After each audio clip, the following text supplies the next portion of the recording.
जय हिंद। स्वागत है आप सभी का आपके अपने YouTube चैनल अमृत एकेडमी पे।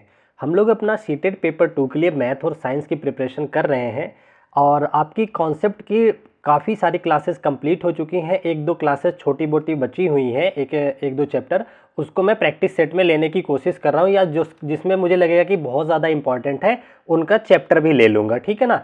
तो आज की ये वीडियो आप लोगों के लिए बहुत ही ज़्यादा इंपॉर्टेंट होने वाली है। इस वीडियो में हम लोग कंप्लीट फिजिक्स जितना भी अभी तक 2011 से लेकर के आपका 24 यहाँ तक जुलाई तक 7 जुलाई तक जितने भी क्वेश्चंस आए हैं, पूरी कोशिश किया हो कि मैं सारे चैप्टर को चैप्टर वाइज क्वेश्चंस को लूँ और उससे रिलेटेड जो मोस्ट इंपॉर्टेंट कॉन्सेप्ट है उनको मैं आप लोगों के साथ डिस्कस करूँ। ठीक है ना। तो अगर आपने ये वीडियो लास्ट तक देख लिया, यकीन मानिए आपका फिजिक्स में एक भी क्वेश्चन गलत नहीं होगा। ठीक है ना। तो कोशिश कीजिएगा कि वीडियो को पूरा देखिएगा और आप लोगों को बहुत इंजॉय भी करने को मिलेगा कि इसके बाद आप लोगों का कॉन्फिडेंस काफ़ी बढ़ जाएगा। ठीक है ना। तो चलिए बिना टाइम वेस्ट किए आज की क्लास को शुरू करते हैं, और जो लोग चैनल पे नए हैं उनसे रिक्वेस्ट है कि आप लोग चैनल को जरूर सब्सक्राइब कर ले। ठीक है ना। देखिए कॉन्सेप्ट में उन्हीं को डिस्कस करूंगा जहां बहुत ज़्यादा जरूरी लगेगा, अदरवाइज क्वेश्चंस के माध्यम से ही मैं आपको कॉन्सेप्ट कराता जाऊंगा। ठीक है। देखिए फोर्स की अगर मैं बात करूं तो किसी चीज़ को धकेलना या खींचना, इसे ही बोला जाता है फोर्स बोला जाता है। ठीक है ना। और क्षेत्र वो प्रेशर क्या होता है, किसी एकांक क्षेत्रफल पे प्रेशर दबाव लगाना, बल लगाना, उसे बोला जाता है प्रेशर, यानी कि दाब बोलते हैं। ठीक है ना। अच्छा, तो अगर हम बात करें दाब की परिभाषा बात करें तो दाब बराबर बल बटा क्षेत्रफल होता है, F अपान A होता है। तो ये बात आपको याद होनी चाहिए। कुछ बेसिक चीज़ें उनको डिस्कस कर लेते हैं। ठीक है ना। अगर यहीं पे अगर इसकी यूनिट की बात करी जाए, प्रेशर की यूनिट की बात करी जाए, फोर्स की यूनिट होती है न्यूटन, एरिया की यूनिट होती है मीटर स्क्वायर। तो इसका प्रेशर के जो यूनिट आ जाएगी न्यूटन प्रति मीटर स्क्वायर आ जाएगा आपका। ठीक है ना। और आपको पता है कि अगर हम चाहते हैं, इसका क्या मतलब होता है, फोर्स और प्रेशर का मतलब है अगर हम चाहते हैं कि प्रेशर कम लगे तो एरिया बढ़ा दीजिए, और अगर हम चाहते हैं कि जो है प्रेशर ज़्यादा लगे तो एरिया कम कर दीजिए। जैसे आप लोगों को पता होगा घर में जब सब्जी काटी जाती है तो उसमें एक जो चाकू होता है उसकी जो क्षेत्रफल होता है उसको पतला कर दिया जाता है रगड़ करके। ठीक है ना। क्यों? ताकि जो है क्षेत्रफल कम हो जाएगा तो क्या लगेगा, प्रेशर ज़्यादा लगेगा, क्योंकि यहाँ पे देखिए pressure is inversely proportional to होता है किसके, एरिया से, कॉन्टेक्ट एरिया से। ठीक है ना। और एक बात आपको ये याद रखना है कि ये सारे कॉन्टेक्ट फोर्स होते हैं। तो ये बेसिक थोड़ा सा बताना था। अब हम क्वेश्चन के माध्यम पे आते हैं, क्वेश्चन से और अच्छे से क्लियर कर पाएंगे। ठीक है ना। देखिए पहला क्वेश्चन आपके सामने दे रखा है, कह रहा है भारी बोझ उठाने वाले कुली सदैव ही अपने साथ एक लंबा कपड़े का टुकड़ा रखते हैं। अपने अपने सर पर बोझ को रखने से पहले वह उस टुकड़े को गोल चकती की आकृति में लपेटकर अपने सर पर रखकर फिर उस पर बोझ रखते हैं। ऐसा कर देते हैं क्यों? अच्छा, आपने देखा होगा ट्रेन वगैरह पे जब आप प्लेटफॉर्म पे जाते हैं तो कुली वगैरह को आपने देखा होगा, उनके पास एक ना गमछा होता है, उसको गोल बना करके, जिसको कि बिंडी या पिडई गांव में बोला जाता है, उसको बना करके रख लेते हैं। वो इसलिए रखते हैं ना ताकि जो है इनके सर का जो क्षेत्रफल है वो बढ़ जाए, और क्षेत्रफल जब बढ़ जाएगा तो दाब क्या हो जाएगा, घट जाता है। सिंपल सा कॉन्सेप्ट है। ठीक है ना। क्योंकि ये दोनों एक दूसरे के विपरीतार्थ होते हैं, इन्वर्सली प्रोपोर्शनल होते हैं। तो आप देखिए कह रहा है अपने सिर से बोझ के संपर्क क्षेत्र को बढ़ा देना, बिल्कुल सही बात है। तो सिर से उसने क्या किया, जो संपर्क क्षेत्र है बोझ का वो बढ़ जाएगा, क्षेत्रफल बढ़ेगा, तो इससे फायदा क्या होगा, दाब जो पड़ेगा वो कम हो जाएगा। ठीक है ना। अगला क्या कह रहे हैं, अपनी सर पर बोझ द्वारा लगाए गए बल को घटा दे। कि बल का कोई कॉन्सेप्ट नहीं होता, प्रेशर की बात होती है। बोझ होगा, यहाँ पे बोझ होगा। ठीक है ना। तो बोझ का प्रणोदन घटा देना, ये भी गलत है। संभावित चोट वगैरह सा कोई कॉन्सेप्ट नहीं था, सिंपल सा कॉन्सेप्ट होता है, दाब को कम करना है तो क्षेत्रफल बढ़ा दीजिए। ठीक है ना। तो कंफ्यूजन नहीं आपको करना है भी। अच्छा, अगले क्वेश्चन पे हम आ जाते हैं। देखो जहां जरूरत है, अभी जिन लोगों ने माइंड मैप की क्लास देखी होगी उसमें भी मैंने ये चीजें डिस्कस करी थी। ठीक है ना। यहाँ पे दिए हैं उन्होंने कि नीचे दिए गए किसी आयताकार पात्र में जल से भरी कोई द्रव भरा है। ठीक है ना। ये आपका पात्र है, ये ए छिद्र है, यहाँ पे ये एक छिद्र बी है, एक छिद्र सी है। ठीक है ना। द्रव भरा है। तो अब आपको मैंने कॉन्सेप्ट वीडियो में सिखाया था, इसको मैं एक बार और क्लियर कर देता हूँ। जैसे आपके पास अगर कोई पानी का इस तरह से टैंक है, ठीक है ना, इस तरह से टैंक है और पूरा पानी भरा हुआ है। पहली बात तो टैंक चारों तरफ प्रेशर लगाएगा। ठीक है ना। पानी जो होता है हर क्षेत्र में क्या लगाएगा, प्रेशर अप्लाई करेगा। लेकिन अगर इसमें छिद्र जो है ऊपर नीचे किया जाए तो जो छेद सबसे नीचे होता है, जो छिद्र सबसे नीचे होता है, उस पे लगने वाला प्रेशर सबसे अधिक होता है, ठीक है ना। और उसकी वजह से जो पानी होता है ये सबसे ज़्यादा दूर तक जाता है। ये आप घर पे प्रैक्टिकल करके देख लेंगे, ठीक है। जितना ज़्यादा हम ऊंचाई बढ़ाते जाएंगे प्रेशर कम होता जाएगा और पानी के गिरने की जो डिस्टेंस है वो लो होती जाएगी, ठीक है ना। तो यहाँ कहने द्रव दाब के विषय में निम्न में से कौन सा कथन सही है। तो देखिए ऊपर सबसे ए था ना, ये इस वाले क्वेश्चन से चलिए, सबसे ऊपर ए था तो ए पे सबसे कम प्रेशर लगेगा, सबसे अधिक प्रेशर किस पे लगेगा, सबसे नीचे। तो सी वाला, ये सी है, ये बी है, ये ए है, तो सबसे अधिक दाब लगेगा यहाँ पे सी लिखा हुआ है, सी। उसके बाद उससे कम लगेगा बी पे, सबसे कम लगेगा ए पे। तो आपका फोर्थ ऑप्शन यहाँ पे बिल्कुल करेक्ट हो जाएगा, ठीक है ना। तो ये कॉन्सेप्ट आपको ऑलरेडी मैं सिखा चुका हूँ। और एक चीज ये ध्यान दो, अगर आपको ये देता है कि बोतल ये है और इसके चारों तरफ छेद किया गया, एक यहाँ से, एक इधर से, एक इधर से, एक पीछे, एक ही लेवल पे, तो चारों पे समान वो दाब लगेगा, ठीक है ना, समान प्रेशर चारों पे अप्लाई होगा। तो ये प्रेशर का कॉन्सेप्ट आपको क्लियर हो गया। चलिए आगे बढ़ते हैं अगले क्वेश्चन पे। जैसे जैसे नए नए कॉन्सेप्ट आते रहेंगे मैं आपको सिखाता जाऊंगा, ठीक है।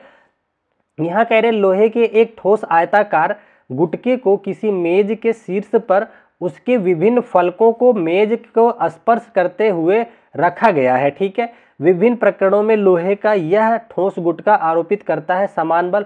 अच्छा सोचो आप, एक बार देखो, एक बार मान लो आपके पास गुटका ये था, ये गुटका था आपके पास, ये रहा, ठीक है ना, ये गुटका है। एक बार आपने इसको खड़ा करके रखा, जब आप खड़ा करके रखोगे तो ये वाला एरिया पड़ेगा टेबल पे, तो एरिया ये वाला कम हो गया ना, ये कम हो गया। अगर आप इसको इसके लिटा करके करोगे, इस तरह से रखोगे, तो अब सोचो ये वाला बड़ा वाला एरिया एक बार जब पड़ेगा नीचे, ये फर्श पे पड़ेगा, तो जब क्षेत्रफल ज्यादा होगा तो दाब वहां कम लगेगा, क्षेत्रफल कम होगा तो दाब अधिक लगेगा, ठीक है ना। तो इसमें क्या होगा, इसमें क्या पूछा हुआ है, प्रकरणों के लोहा यह गुटका आरोपित करेगा समान बल और समान दाब नहीं, ये समान बल और समान दाब नहीं अप्लाई करेगा, बल तो समान लगेगा, क्योंकि बल क्या होता है आपको पता होगा, F = mg होता है। तो अगर वस्तु का मास, चाहे आप उसको फैला के रखिए चाहे सिकोड़ करके रखिए, मास तो चेंज नहीं होगा, तो मास इंटू ग्रेविटी तो सेम रहेगी, बल तो समान लगेगा, लेकिन एरिया बदलने से, जैसे ईंट है आपके हाथ में मान लो, तो ईंट अगर पूरा चौड़ा वाला भाग रखोगे तो दाब कम लगेगा, खड़ा करके ईंट को रखोगे तो दाब ज्यादा लगेगा। तो ये कॉन्सेप्ट है सिंपल सा, ठीक है ना। तो बल तो समान लगेगा लेकिन दाब समान नहीं होना चाहिए। यहां कह रहा है समान बल परंतु भिन्न भिन्न दाब, ये बिल्कुल सही बात कह रहा है, भिन्न जो है दाब लगेगा, बल समान लगेगा, ठीक है ना। तो आई होप आप समझ गए होंगे। चलो आगे बढ़ते हैं अगले क्वेश्चन की तरफ। मुझे लग रहा है कि आप लोगों का अच्छा रिवीजन हो जाएगा इस माध्यम से, ठीक है। अगर अच्छा लगेगा तो आप बताइएगा। अभी ये पूरा फिजिक्स में डिस्कस करूंगे यहाँ पे, इसके बाद अगर आप कहेंगे तो केमिस्ट्री और बायो का अलग से एक सेशन ले आ दूंगा, ठीक है। अच्छा, यहाँ हमसे कह रहा है हम वायुमंडल के बाहर से पिचकते नहीं है, क्यों। अच्छा, आपको पता होगा वायुमंडल अपने ऊपर क्या लगाता है, प्रेशर लगाता है, ठीक है ना। और ये भी आपको पता होगा कि हमारे शरीर के अंदर भी जो ब्लड होता है वो प्रेशर लगाता है, हर चीज क्या होता है बाहर की तरफ प्रेशर लगाता है। तो वायुमंडल बाहर से अंदर लगाता है और अंदर की चीजें जो ब्लड वगैरह है वो बाहर की तरफ प्रेशराइज करती हैं। तो क्या होता है, हम पिचकते इसलिए नहीं है क्योंकि हमारे पास जो ये बैलेंस होता है, जो अंदर से, जो मनुष्य के अंदर से प्रेशर लगता है बाहर की तरफ और जो वायुमंडलीय दाब है, दोनों एक दूसरे को क्या करते हैं, कैंसिल आउट कर देते हैं, बराबर होते हैं, ठीक है ना। तो यहाँ पे कह रहे हैं हमारे शरीर के भीतर का दाब वायुमंडलीय दाब से अपेक्षाकृत अधिक है। अगर अधिक होता तो हम फट जाते मतलब कि अगर प्रेशर अधिक लगता तो हम फट जाते ना। ये है, कह रहा है हमारे शरीर के भीतर का दाब वायुमंडलीय दाब की अपेक्षा अधिक है और यह बाहर के दाब के निरंतर निरस्त कर देता है, ठीक है ना। अधिक है तो कैसे निरस्त करेगा, अधिक है तो ज्यादा हो जाएगा, अधिक नहीं होता है, ठीक है। अगर हमारे शरीर के भीतर का दाब वायुमंडलीय दाब की अपेक्षा कम है, नहीं कम होता तो भी हम पिचक जाते, ये भी कट गया। कह रहा है हमारे शरीर के भीतर का दाब वायुमंडलीय दाब के बराबर है, ठीक है बिल्कुल, और यह बाहर के दाब को निरस्त कर देता है, बराबर है तभी तो निरस्त कर पा रहा है, इसलिए आपका ये जो है करेक्ट ऑप्शन हो जाएगा। मैंने आपको एक्सप्लेन किया ना, समझ गए। चलिए आगे बढ़ते हैं अगले क्वेश्चन की तरफ। नेक्स्ट क्वेश्चन देखिए आपके सामने ये रहा। अभी जो कॉन्सेप्ट मैंने आपके साथ डिस्कस किया वही आ गया। यह कह रहा है स्थिर अवस्था में द्रव, अगर द्रव मान लो पानी की टैंकी है, स्थिर है, तो ये चारों दिशाओं में, हर दिशा में समान क्या करेगा, दाब जो है अप्लाई करेगा। तो ये आपको पता होना चाहिए कि सभी दिशाओं में दाब डालता है, तो ये पहला ही ऑप्शन आपका करेक्ट हो जाएगा, ठीक है ना। तो इसमें बिल्कुल भी कंफ्यूज नहीं होना है। ये देखिए पहले क्वेश्चन आते थे थोड़े इजी भी हैं, अगर आप लोग पढ़े होंगे कॉन्सेप्ट। और देखिए मैं आप लोगों को सलाह दूंगा, अभी तो टाइम है, अगर जो पेपर के एक दिन पहले देखेगा तो उसको तो नहीं टाइम है, लेकिन जो अपलोड के 1-2 दिन के आसपास वीडियो देख रहा है उसके पास क्या है, पूरा का पूरा टाइम है। आप कॉन्सेप्ट क्लास की लगभग 25 लेक्चर हमने लिए हैं और एनसीईआरटी बेस्ड है, बहुत ही बेहतरीन तरीके से मैंने उस पर पूरा कंप्लीट आपको सेशन किया है, कॉन्सेप्ट सिखाया है आधा, और आधे वाले वीडियो में हमने आपको प्रीवियस ईयर डिस्कस कराया है। आप देखेंगे आपको मजा आ जाएगा, आप कमेंट पढ़ के भी अंदाजा लगा सकते हैं बच्चे कितना अच्छा, जो भी बच्चे पढ़ रहे हैं बहुत बेनिफिट ले रहे हैं उसका, जब प्रीवियस ईयर या प्रैक्टिस सेट लगा रहे हैं। तो अगर टाइम है तो मैं आपको सलाह दूंगा कि ये काम जरूर कर लेना आप लोग, ठीक है ना। चलो अगला देखिए क्या करें, लोग प्रायः कपड़े का एक, देखिए ये क्वेश्चन फिर से रिपीट हो गया, सेम टाइप का क्वेश्चन है, हालांकि रिपीट नहीं हुआ, अलग अलग सेट में आए हुए थे तो हमने सारा ही रखवा लिया है। कह रहा है लोग प्रायः कपड़े का एक गोल टुकड़ा किसी भारी बोझ को अपने सिर पर उठाने से पहले रखते हैं, इससे मदद होती है क्या, कि जो एरिया है, कॉन्टेक्ट एरिया है वो बढ़ जाता है, संपर्क क्षेत्र में वृद्धि करने से दाब घट जाता है। बिल्कुल ये बात बिल्कुल सही है, ठीक है ना। तो बाकी और ऑप्शन आपको देखने की कोई जरूरत नहीं, बहुत आसान है। एक चैप्टर आपका खत्म हुआ, ठीक है ना, एक चैप्टर का प्रीवियस ईयर। अब आपका आ जाता है नेक्स्ट चैप्टर जो कि डेंसिटी है, डेंसिटी यानी कि घनत्व है। तो इस पे मैं थोड़ा सा आप लोगों को ओवरव्यू देता हूं ताकि आपको अच्छे से समझ आ जाए, ठीक है ना। घनत्व क्या मतलब आपका होता है, आपसे मैं बताऊं, इसमें जो क्वेश्चन बनता है तैरने से होता है। जो अगर किसी भी द्रव का या वस्तु का जो घनत्व अधिक होगा तो वो अपने से कम घनत्व वाली द्रव में डूब जाएगा। क्या अधिक, अगर मान लो डेंसिटी अगर हाई है, हाई डेंसिटी हमेशा क्या होती है, डूब जाती है लो डेंसिटी से। तो ये आपको बात याद रखनी है, जिसका घनत्व कम होगा वो तैरेगा, फ्लोट करेगा। जैसे फॉर एग्जांपल अगर मैं बोलूं पानी का जो डेंसिटी है वो 1 सेंटीमीटर क्यूब है, ये है, एक है, और आपके पास ऑयल है, मान लो कोई सा कैरोसिन ऑयल है, उसकी डेंसिटी 0.7 है, ठीक है ना। तो अब मैं आपसे पूछूं कि कौन डूबेगा पानी के ऊपर, क्या ये तैरेगा कि डूबेगा, तो आप कहोगे कि 0.7 एक से कम होता है, तो ये क्या करेगा, फ्लोट करेगा, तैरेगा पानी के ऊपर। तो इसी बेस पे इस पे यहाँ क्वेश्चन बनेंगे, तो वो मैं आपको क्लियर करा देता हूँ, ठीक है ना। बाकी अगर कोई और बीच में कॉन्सेप्ट आता है तो मैं वहीं आपको डिस्कस कर दूंगा।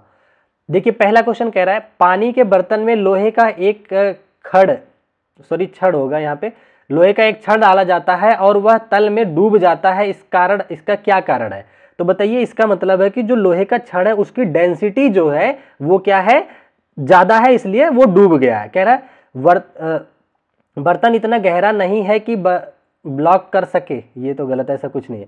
कह रहा है ब्लॉक द्वारा विस्थापित जल का भार ब्लॉक की भार की तुलना में कम है, बिल्कुल सही।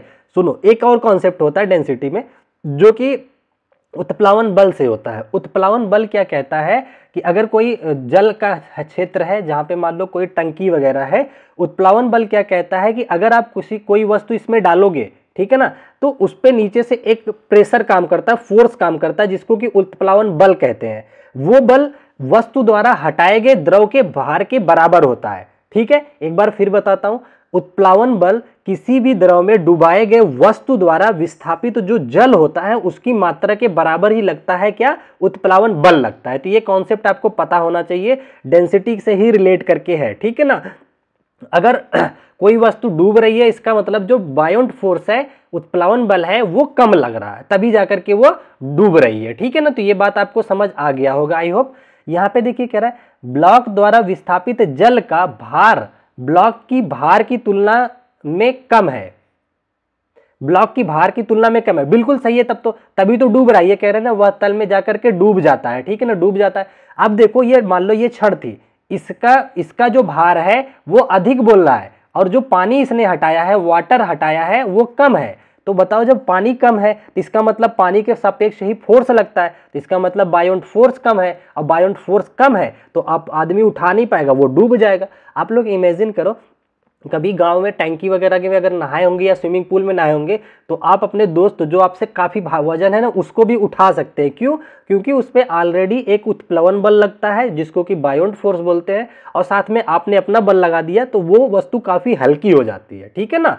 तो ये कई बार क्वेश्चन बनता है कि कोई वस्तु पानी में हल्का क्यों फील होता है, तो क्योंकि उस पर ऑलरेडी एक नीचे से उत्प्लावन बल काम कर रहा होता है, इसलिए वो हल्का फील होता है हमें, ठीक है ना। तो ये कॉन्सेप्ट भी क्लियर हो गया आपका। आई होप आप लोग इसका आंसर समझ पाए होंगे। क्यों ब्लॉक का भार, ये तो गलत हो जाएगा, जल का घनत्व तो यहाँ पे कोई तुलना नहीं किया गया है, ठीक है ना।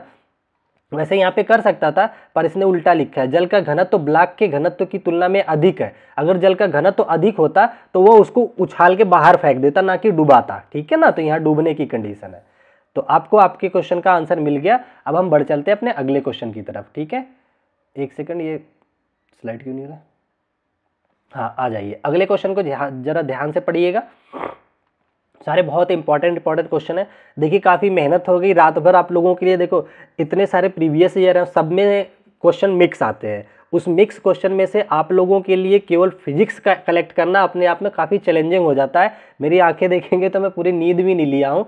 तो आप लोग प्लीज़ सपोर्ट जरूर कीजिएगा, ठीक है ना। कई बहुत सारी जगहों से मुझे क्वेश्चन को कलेक्ट करना पड़ा है ताकि आप लोगों का अच्छे से रिवीजन करा सकूँ मैं। वैसे ये सारे क्वेश्चन आपको उसमें उस टाइम में हो चुके हैं जब हमने कॉन्सेप्ट की वीडियो सिखाई है आपको, ठीक है। अगला क्वेश्चन देखिए, आपसे क्या कहना चाह रहा है कि एक वस्तु एक्स द्रव P और Q में डूब जाती है, ठीक है ना। एक वस्तु x है, कोई वस्तु x है जो द्रव P और Q में डूब रही है। किसमें? P में भी डूब रही है और Q में भी डूब रही है। एक ये द्रव है, एक ये द्रव है। इसका मतलब x का जो घनत्व है P से भी कम होगा और Q से भी कम होगा। इतनी बात क्लियर हो गई। कह रहा है लेकिन द्रव R में तैरती है। इसका मतलब जो R है वो इसके घनत्व से ज्यादा है, ठीक है ना। R में तैरती है, इस प्रेक्षण से क्या निष्कर्ष निकलता है? कह रहा है वस्तु x द्रव P और Q में डूब जाती है। तो इसका मतलब हो गया जब ये इसमें डूब रही है तो x का जो घनत्व है ये ग्रेटर हो जाता है P के घनत्व से और Q के घनत्व से, तभी इसमें डूब रही है। और क्या कह रहा है, लेकिन R में तैरती है। R में अगर ये तैर रही है तो इसका मतलब R का घनत्व हो गया x से ज्यादा, ठीक है ना। इतनी बात हो गई, समझ में आ गया। अब यहाँ पे ऑप्शन दे रखा है, कह रहा है x का घनत्व P के घनत्व से अधिक है। x का घनत्व देखिए P के घनत्व से अधिक का साइन लगा है, बिल्कुल ये सही बात है। कह रहा है x का घनत्व R के घनत्व से निम्न है, x का घनत्व R से कम है। देखिए ये पीछे है, ये भी कम है, ये भी बात आपका सही कह रहा है, ठीक है ना। फिर क्या कह रहा है, P का घनत्व R के घनत्व के बराबर। बराबर का तो कोई कॉन्सेप्ट ही नहीं है यहाँ पे, ठीक है ना। तो बराबर तो कहीं पे भी नहीं होगा क्योंकि बराबर के लिए कोई बात ही नहीं कही गई है। तो ये ऑप्शन तो सीधा सीधा कट जाता है, ठीक है। अगला क्या कह रहे हैं, P का घनत्व R के घनत्व से कम है। P का घनत्व R से कम है, बिल्कुल कम है, ठीक है ना। तो यहाँ पे D भी आपका सही होगा। तो आपका जो करेक्ट आंसर हो जाएगा A, B और D, तीन ऑप्शन आपके सही होंगे। इसको हम देख लेते हैं, A, B और D, तो ये करेक्ट हो जाएगा। वैसे आप एक एलिमिनेशन भी कर सकते थे। जब इसने C वाले ऑप्शन में बोला कि घनत्व बराबर है तो जहां जहां C दिख रहा था उसको पहले ही आप चाहते तो काट देते। ये वैसे मुझे पहले ही दिख गया था, लेकिन मुझे आपको एक्सप्लेन करना था, इसलिए हम आपको सारी चीजें डिटेल में बता रहे हैं, ठीक है ना। चलो आगे बढ़ चलते हैं अपने अगले क्वेश्चन की तरफ। ध्यान से देखिए इस क्वेश्चन को क्या कहना चाह रहा है। यहां कह रहा है कि द्रव A, B तथा C जल में, द्रव A, B तथा C जल में अमिश्रणीय है, ठीक है ना। जल में मतलब घुलेंगे नहीं। इसका क्या मतलब है, अगर कोई चीज जल में घुल नहीं रही है, इसका ये मतलब है कि उनके डेंसिटी में डिफरेंस है, ठीक है। या तो डूब जाएगी या तो तैरेगी। अगर डेंसिटी में डिफरेंस है, बराबर हो जाएगी तो घुल जाएगी, ठीक है ना। कह रहा है जिसके द्रव्यमान तथा आयतन निम्न सारणी में दिए गए हैं, ठीक है ना। तो एक चीज ये ध्यान रखना, अगर घनत्व की बात करें, डेंसिटी जो होता है द्रव्यमान बटा आयतन होता है, मास अपान वॉल्यूम होता है। ये फार्मूला आपको पता होना चाहिए, ठीक है। इसीलिए मैंने कहा कि जो चीजें बीच में आएंगी मैं बताता जाऊंगा, तो आपको नोट करते जाना है, ठीक है ना। तो डेंसिटी क्या होता है, मास अपान वॉल्यूम होता है, ठीक है ना। तो यहाँ पे देखिए कह रहा है द्रव A है, B है, C है। पहले का द्रव्यमान इतना दिया है, इतना दिया, इसने एक सीरीज नहीं बनाई, तो आप खुद से बना लीजिए डेंसिटी का सीरीज बनाएंगे तभी आपको ये बातें पता चलेंगी, ठीक है ना। ये बराबर डेंसिटी लिख देता हूं यहाँ पे पहले वाले क्वेश्चन में A जो द्रव है उसका द्रव्यमान 5.4 है, ठीक है, और आयतन कितना है, 5 है। तो जब इसको आप काटोगे तो 5 एकम 5 दशमलव लगाकर कि 0 5 8 40, ये 1.08 आ जाएगा। ये इसकी डेंसिटी आ गई। इस वाले द्रव की डेंसिटी कितनी आएगी मुझे बताओ। ये 4.6 है और ये 50 है। तो एक चीज तो कंफर्म हो गया कि जब भी 4.6 को 50 से आप कैलकुलेट डिवाइड करोगे तो 1 से तो कम आएगी, लेस देन 1 आएगी, ठीक है ना। तो ये बात कंफर्म हो गई आपको कि कितना आएगा, 1 से लेस देन 1 आएगी, ठीक है ना, इसकी डेंसिटी सेकंड वाले की। और सी वाले की डेंसिटी कितना कह रहा है, 130 आयतन है और 100 वॉल्यूम है। तो 130 को 100 से जब डिवाइड करोगे तो 1 से बड़ा ही आएगा, और 1 से बड़ा इतना आएगा कि इस वाले से भी बड़ा आएगा, 0.08 से भी बड़ा आएगा। आप भाग करके देख सकते हैं, 130 को डिवाइड करेंगे जब 100 से 0 कट जाएगा, 10 1 जा 10 आ जाएगा, 3 बचेगा, दशमलव बढ़ा करके हमने 0 ले लिया, दशमलव से हमने 30 बना लिया, अब आ जाएगा 10 तिहाई 30, तो ये 1.3 के आसपास आ जाएगा, ये 1.0 आया था ना। ठीक है, अभी देख लेते हैं, अभी अगर ऑप्शन एलिमिनेट नहीं होंगे तो हम एग्जैक्ट कैलकुलेशन कर लेंगे, ठीक है ना। तो ये इतना आ जाएगा, तो ये डेंसिटी देखिए आपको पता चल गई सबकी, ठीक है ना। ये लगभग 1.3 के आसपास आई है, 1 से लेस देन आया। सबसे कम डेंसिटी मुझे किसकी मिली है, बी की, ठीक है ना। तो इसका मतलब बी जो है सबसे ज्यादा ऊपर तैरेगा, ये आपको कंफर्म हो जाना चाहिए, ठीक है ना। अच्छा, अब उसने क्या बोला है हमसे कि यदि जल का घनत्व तो 1 है तो निम्न में से कौन सा कथन सही है। देखो काम हो गया अपना, हमें ज्यादा कैलकुलेट करने की भी टेंशन नहीं है। इसने पूछा, कह रहा है कि जल का घनत्व तो 1 केवल दे रखा है, और हमारे जो घनत्व आ रहे हैं, एक तो 1 से बड़ा है, और ए भी 1 से बड़ा है, सी भी 1 से बड़ा है, केवल बी ऐसा है जो 1 से छोटा है। तो इसने पूछा कि कौन सा कथन सही है। तो मुझे बताओ, तैरने की कंडीशन में 1 से बड़ा कौन कौन है, 1 से बड़े अपने ए भी है, सी भी है, तो इसका मतलब ए और सी तो पानी में डूब जाएंगे 100%, ठीक है ना। केवल बी जो है तैरेगा, क्या केवल बी तैरेगा। पहले ऑप्शन में कह रहे हैं ए जल में तैरेगा, नहीं तैरेगा भैया, क्यों, क्योंकि ए का डेंसिटी 1.08 समथिंग है, जबकि जल का तो एक ही दिया हुआ है, ठीक है। इसीलिए मैं कह रहा था कि तुलना करना आना चाहिए, ठीक है ना। अगला कह रहे हैं कि ए और सी जल पे तैरेंगे, नहीं तैरेंगे। कह रहा है द्रव बी और सी जल में तैरेंगे, बी तो तैरेगा लेकिन सी नहीं तैरेगा, क्यों, सी का देखिए 1 से बड़ा है, 1 से बड़ा है तो 1 के अंदर कैसे तैरेगा, हल्का होता तो तैरता, डेंसिटी कम होती तो। कह रहा है द्रव बी केवल तैरेगा, तो ये बिल्कुल सही है, तो डी ऑप्शन आपका बिल्कुल करेक्ट हो जाएगा, ठीक है ना। आई होप आप अच्छे से समझ पाए होंगे क्वेश्चन को, किसी को कोई डाउट नहीं होगा। चलो इसी तरीके से जैसे जैसे कॉन्सेप्ट आता जाएगा मैं आपको बताता चलूंगा। अगला क्वेश्चन आपसे देखिए, कह रहा है निम्नलिखित अनुच्छेद को पढ़ें और सही विकल्प का से रिक्त स्थान भरें, ठीक है ना। आपके सामने दे रखा है, कह रहा है प्रत्येक वस्तु पृथ्वी से एक बल द्वारा आकर्षित होती है, जो वस्तु के ए और गुरुत्वाकर्षण द्वारा उत्पन्न त्वरण पर निर्भर करता है, ठीक है ना। तो आपको पता होना चाहिए कि प्रत्येक वस्तु अर्थ किससे, ग्रेविटी से खींचता है, ठीक है ना। तो अब क्या कह रहे हैं, ये प्रत्येक वस्तु पृथ्वी के एक बल द्वारा आकर्षित होता है, जो वस्तु के ए और गुरुत्वाकर्षण द्वारा त्वरण द्वारा निर्भर करता है। तो बल क्या होता है, F = m × g ही तो होता है। तो इसका मतलब जो ए लिखा है ये तो मास हो गया, ए आपका कितना क्या हो गया, किसकी बात कर रहा है, मास की बात कर रहा है। तो आप देखिए ए को क्या दे रखा है, वेट दे रखा है, काट दो, ए को वेट दे रखा है, काट दो, ए को मास दे रखा है, ए को मास दे रखा है, ठीक है। आगे देखते हैं, आगे हमसे कह रहा है वस्तु का बी उस बल के बराबर है जिसमें वह पृथ्वी की ओर आकर्षित होती है, ठीक है ना।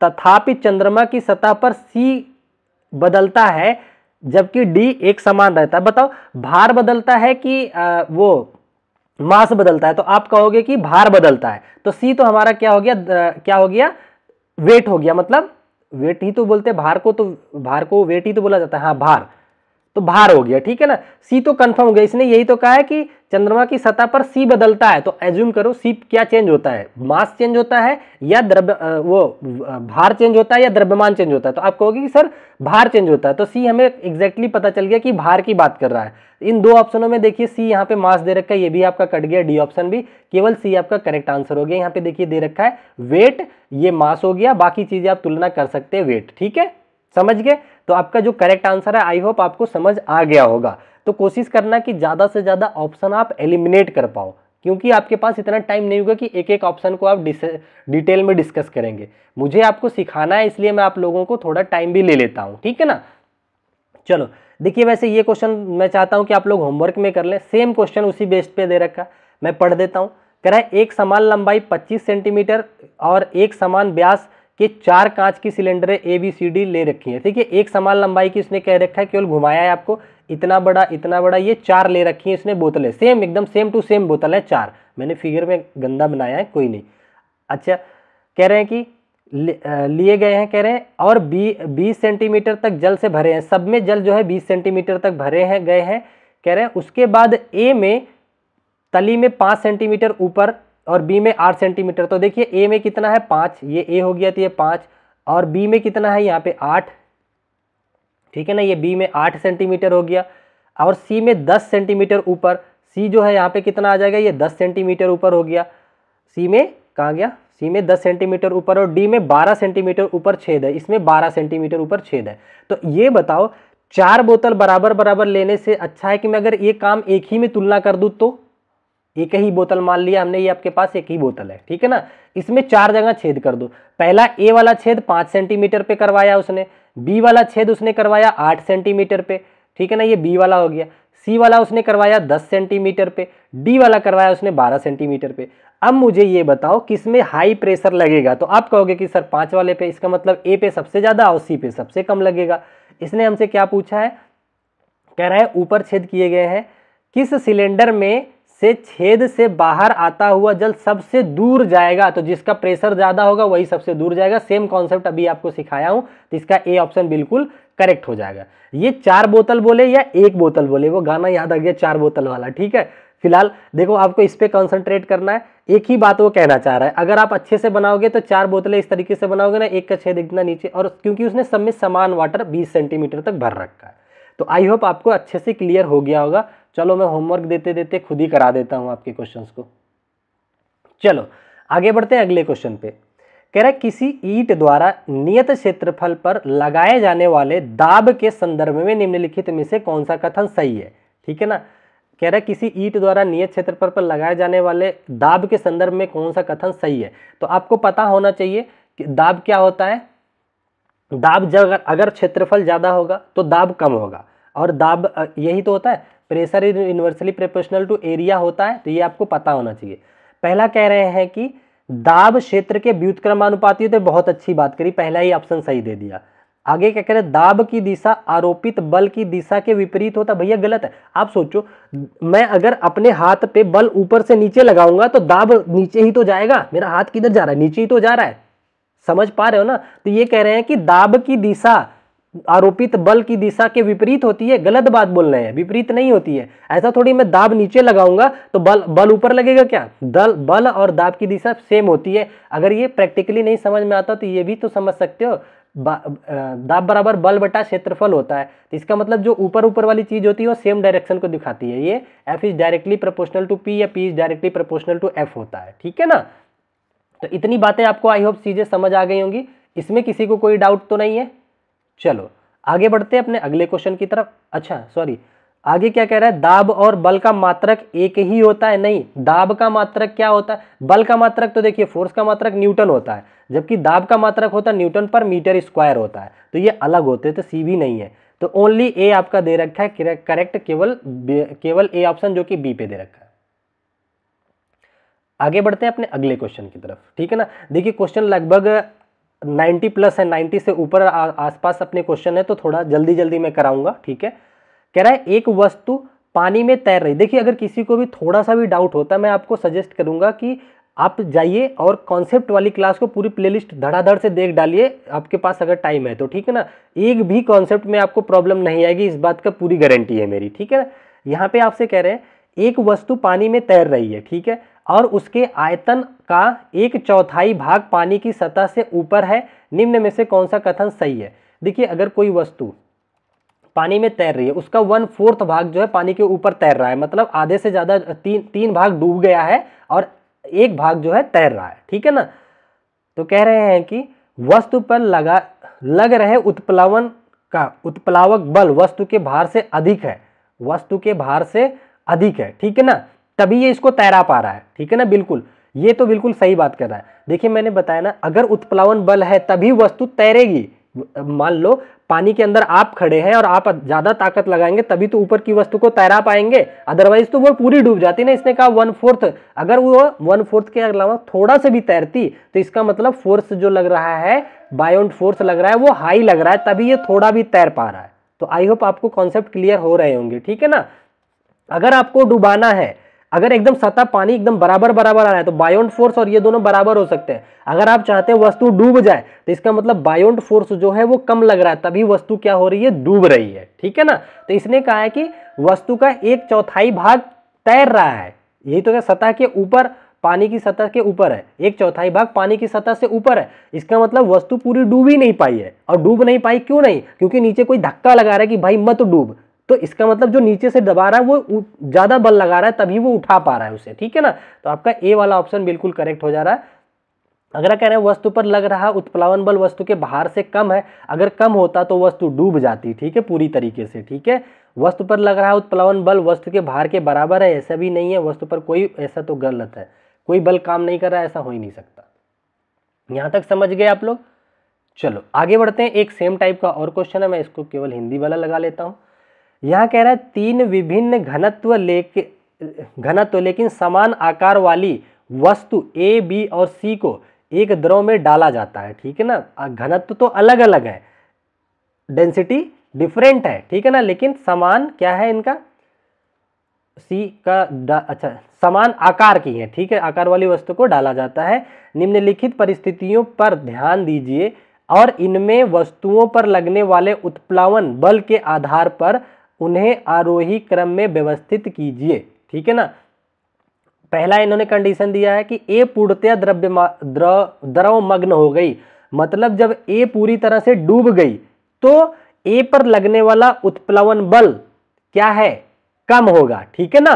क्या कह रहे हैं, इसने किसकी तुलना करवाया हमसे, एक सेकंड में क्वेश्चन को फिर से पढ़ना चाहूंगा। लगने वाले उत्प्लवन बल के आधार पर उन्हें आरोही, आरोही का मतलब क्या है, असेंडिंग ऑर्डर की बात कर रहा है ना, उन्हें असेंडिंग ऑर्डर में लगाइए कि मतलब बढ़ते हुए क्रम में, ठीक है ना।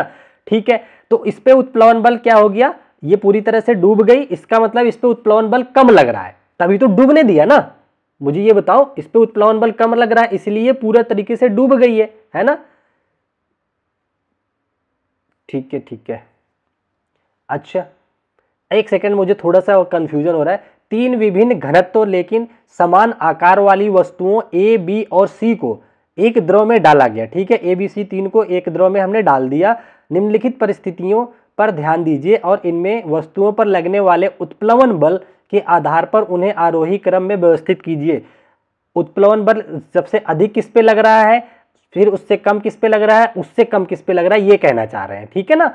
अच्छा पहले कह रहे हैं कि ए पूर्णतया डूब गई है, तो ए पूर्णतया अगर डूब गई है, पानी है, इस पे कोई चीज पूरी तरीके से ए डूब गई है, इस पे उत्प्लवन बल कम लग रहा होगा, यही तो बात है ना, इस पे लगने वाला उत्प्लवन बल कम होगा, ठीक है। अगला कह रहे हैं कि बी के आयतन का 1/4 भाग द्रव के भीतर बी में तैर रहा है, ठीक है ना। इसका मतलब ए से तो अधिक, ए से थोड़ा अधिक जो है उत्प्लवन बल इस पे लग रहा है, ठीक है, किस पे, ए से अधिक, क्यों कंफ्यूज हो रहा हूं, एक सेकंड रुक जाइए, मैं थोड़ा सा, यहां कह रहे हैं कि बी के आयतन का 1/4 भाग द्रव के भीतर है और बी तैर रही है, 1/4 केवल अंदर गया, बाकी बी जो है तैर रही है, ठीक है ना।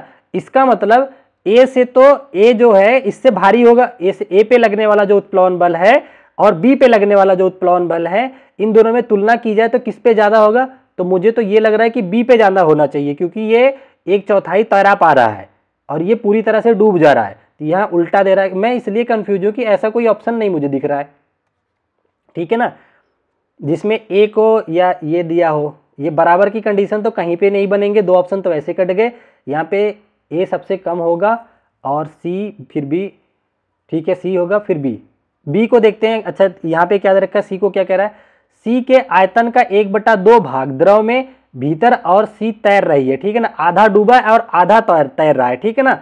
इसका मतलब सी तो बीच में आ जाएगा, ठीक है ना, ये 1/4 डूब रहा था तो सी यहाँ बीच में आ जाएगा हमारा, ठीक है ना। लेकिन यहाँ पे कोई ऑप्शन ही मुझे मैच क्यों नहीं हो रहा है, ए लेस होगा, सी फिर बी,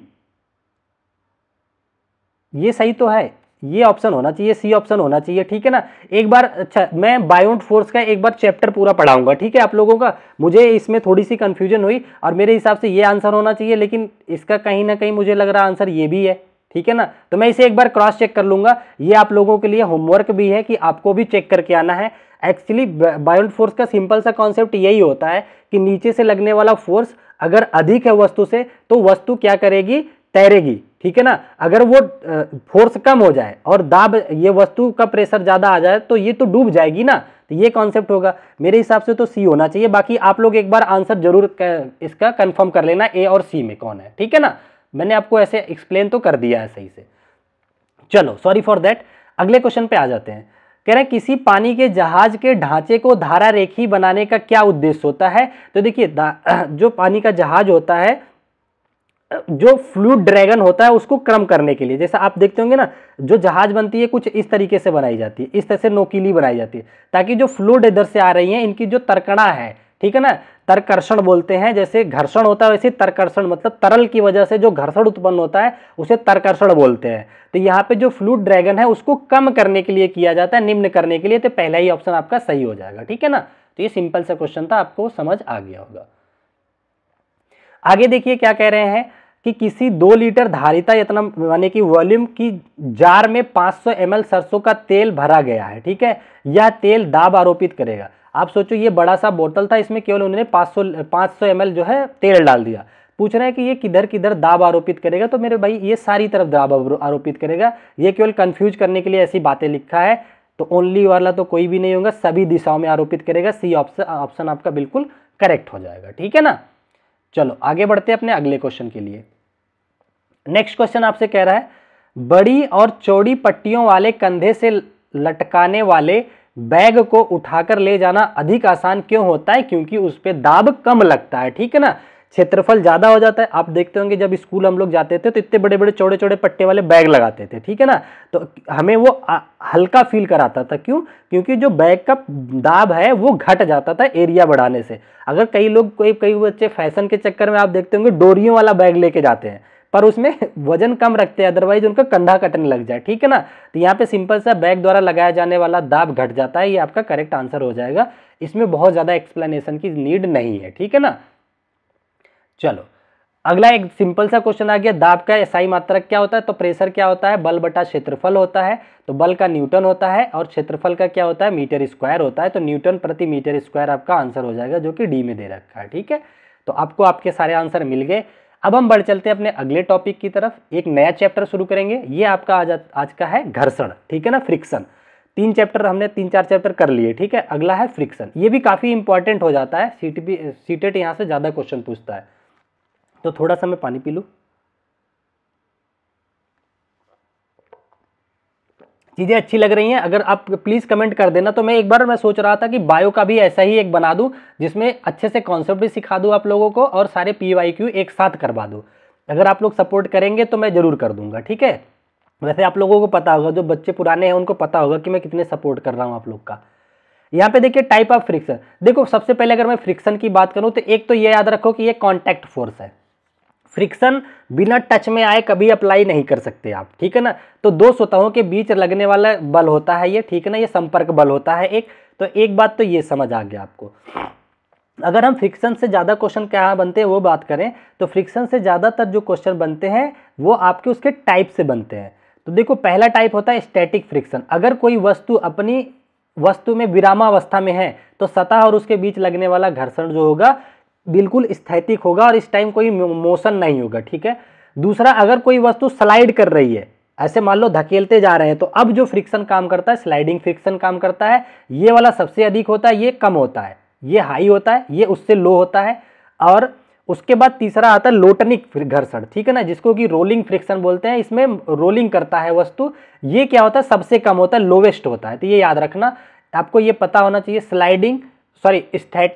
स्टैटिक सबसे अधिक, फिर स्लाइडिंग, फिर लोटनिक आता है, ठीक है ना, रोलिंग फ्रिक्शन आता है या लोटनिक, जो भी आपको याद हो। तो ये आपको जरूर याद रहना चाहिए, यहां से बार बार क्वेश्चन बनते हैं। यहाँ पे देखो दे रखा है रोलिंग सबसे कम, फिर स्लाइडिंग, फिर स्टैटिक। ये सब कुछ पढ़ा रखा हूं। यहाँ मेरा उद्देश्य है केवल जल्दी जल्दी रिवाइज कराना और PYQ से वाकिफ कराना आपको। अगला कह रहे हैं, उपयोगी परिणाम के लिए निम्नलिखित में से कौन सी क्रियाकलाप घर्षण को कम करने के लिए किया जाता है? तो बताओ घर्षण को आप कैसे कम किया जाता है? मैं बताता हूं। जब कोई स्नेहक का मतलब हो गया मोबिल, ग्रीस, ग्रेफाइट, कुछ भी डाल करके चीजों को अगर मुलायम कर दिया जाए, फिसलन कर दिया जाए, तो घर्षण कम कर दिया जाता है, ठीक है ना। तो पहला कह रहे जूते के तलवों पर खांचे बनाना, ये घर्षण बढ़ाने का काम करता है, तो ये आंसर नहीं होगा। ट्रकों के टायर में खांचे बनाना, ये भी घर्षण बढ़ाता है, तो ये भी आंसर नहीं है। इसने कम करने की बात करी है, यहाँ पे देखिए कम की है। कह रहा है स्वचालित वाहनों में ब्रेक पैड, ये भी घर्षण को बढ़ाने का काम करता है, तो ये आंसर नहीं है। कह रहे मशीन पार्ट के बीच ग्रेफाइट का उपयोग करना, ये जो है घर्षण कम करने के लिए लगाया जाता है। तो फोर्थ ऑप्शन आपका क्या हो जाएगा, बिल्कुल करेक्ट हो जाएगा। ठीक है ना, चलो आगे बढ़ते हैं अपने अगले क्वेश्चन की तरफ। आगे बढ़ जाओ भाई। ये रहा आपका नेक्स्ट क्वेश्चन। तो ये तो देखो रटा रटाया हो गया कि इसमें संबंधों की बात कर रहा है, तो स्टैटिक सबसे अधिक, फिर सर्पी, फिर लोटनिक, यानी कि स्टैटिक, स्लाइडिंग और रोलिंग। तो ये आपको याद रहना चाहिए, रट लेना, ठीक है, कैसे भी करके। ये मैंने कई बार तो पढ़ा दिया। अगला क्वेश्चन, नेक्स्ट क्वेश्चन में आपसे कह रहा है लकड़ी का एक टुकड़ा मेज पर विरामावस्था में है, ठीक है, निम्नलिखित में से कौन सा बल उस पर कार्य कर रहा होगा। तो देखो अगर कोई वस्तु विरामावस्था में, मान लो ये टेबल पड़ी है आपकी, इसके ऊपर कोई वस्तु है, तो इस पे दो तो बल हमेशा काम करते हैं, क्या, एक तो mg नीचे की तरफ और एक इसका नॉर्मल फोर्स ऊपर की तरफ, तो दो बल तो हमेशा ही काम करते हैं, ठीक है ना। अच्छा, ये हमसे कह रहे हैं कि केवल गुरुत्वाकर्षण बल, नहीं, कह रहे गुरुत्वाकर्षण बल एवं सामान्य बल, सामान्य को ही नॉर्मल फोर्स बोला जाता है, ठीक है ना, तो ये बिल्कुल सही बात है। अगला क्या कह रहे हैं हमसे, गुरुत्वाकर्षण बल, सामान्य बल और स्थैतिक, स्थैतिक यहाँ पे नहीं काउंट होगा, जब फ्रीली केवल स्टॉपेज अवस्था में होती है वैसे ये होता है, लेकिन यहाँ पे काउंट नहीं किया जाएगा, ठीक है ना। और अगर वो बैलेंस फोर्स की बात करता तो हम सोचते इस बारे में। गुरुत्वाकर्षण बल, सामान्य बल और फिसलन, फिसलन तो बिल्कुल ही नहीं होगा। तो आपके क्वेश्चन का आंसर आपको मिल गया होगा। यहाँ पे कौन सा फोर्स काम करेंगे, दोनों बैलेंस फोर्स के नाम पे, mg और नॉर्मल फोर्स, और वो बराबर भी होते हैं, ये भी याद रखना। अगले क्वेश्चन में आपसे कह रहे हैं निम्नलिखित में से कौन सा कथन घर्षण के संबंध में सत्य है, फ्रिक्शन के संबंध में कौन सा सत्य है। कह रहे घर्षण वस्तु के द्रव्यमान पर निर्भर नहीं करता, गलत बात है, करता है। अगर जितना भारी वस्तु होगा उतना ही घर्षण ज्यादा हो जाएगा ना, तो ये आपको पता होना चाहिए, करता है। कह रहा विरामावस्था में किसी कार पर कोई घर्षण बल कार्य नहीं करता, गलत है, करता है, स्थैतिक घर्षण काम करता है। अगला आपसे कह रहे हैं क्या कि सर्पी घर्षण से लोटन घर्षण कम है, लोटन घर्षण कम है, सर्पी ज्यादा है, ये तो बिल्कुल सही बात कह दिया, ये करेक्ट है आपसे। कह रहा है वायु कृषण गुरुत्व की दिशा में कार्य करता है, ये गलत है, विपरीत कार्य करता है। जैसे अगर आप कोई बॉल ऊपर की तरफ फेंकोगे तो घर्षण जो है नीचे की तरफ काम करेगा। देखो अगर ये गेंद है, इसको ऊपर फेंकोगे तो ये सारे वायु के घर्षण नीचे की तरफ काम करता है, तो ये गलत हो गया, ठीक है ना। तो आपका सही आंसर मिल गया, third one is the correct option, ठीक है। यहां तक आई होप किसी को कोई डाउट नहीं होगा। आगे बढ़ चलते हैं अगले क्वेश्चन के लिए, थोड़ा और स्पीड में बढ़ाऊंगा, ठीक है ना, क्योंकि बहुत सारे क्वेश्चन है, हम चाहते हैं कि सारा आपको लास्ट मोमेंट में रिवाइज करवा दो। कह रहा है गलत आपको पहचान करना है, कौन सा गलत है, ठीक है। पहला कह रहा है पृथ्वी पर संपर्क में रखे दो पृष्ठों के बीच घर्षण कभी भी समाप्त नहीं किया जा सकता, ये सही बात है, तो ये आंसर नहीं होगा। दुनिया में फ्रिक्शन कभी भी खत्म नहीं हो सकता, आप कितना भी स्नेहक लगा लो फिर भी कुछ ना कुछ फ्रिक्शन उसमें रहता ही है।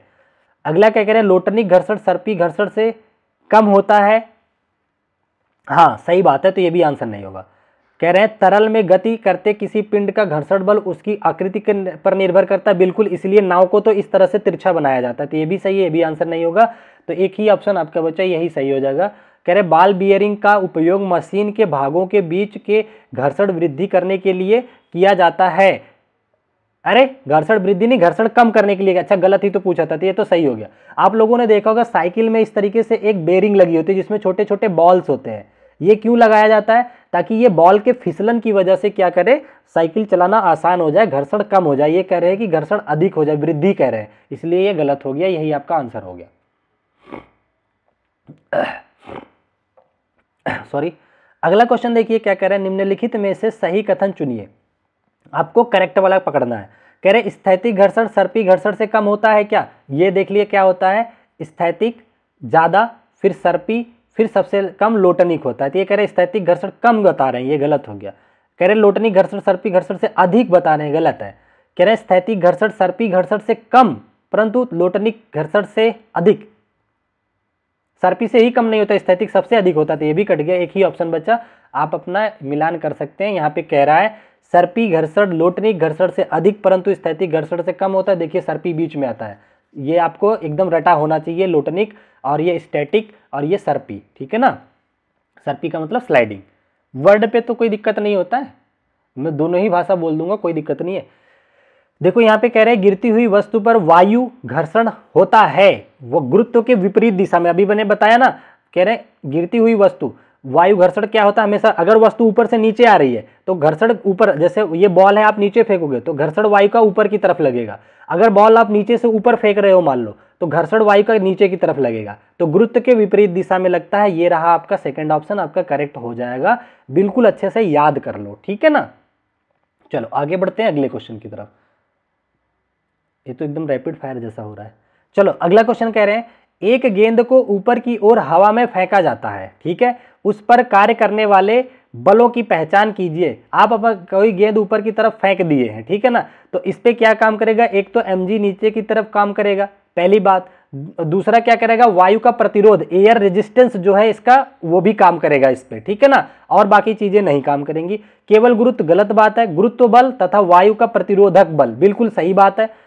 अगला क्या कह रहे हैं आपसे, कह रहे हैं गुरुत्व बल, वायु का प्रतिरोध बल, गेंद के फेंकने वाले व्यक्ति के द्वारा लगाया गया बल। नहीं, फेंकने वाला व्यक्ति अगर टच से हट गया तो उस पर कोई उसका असर नहीं रह जाता, वो कोई बल काम नहीं करता, केवल वायु भी नहीं होगा। तो आपका जो करेक्ट आंसर हो जाएगा सेकंड वन इज द बिल्कुल करेक्ट ऑप्शन है, ठीक है ना।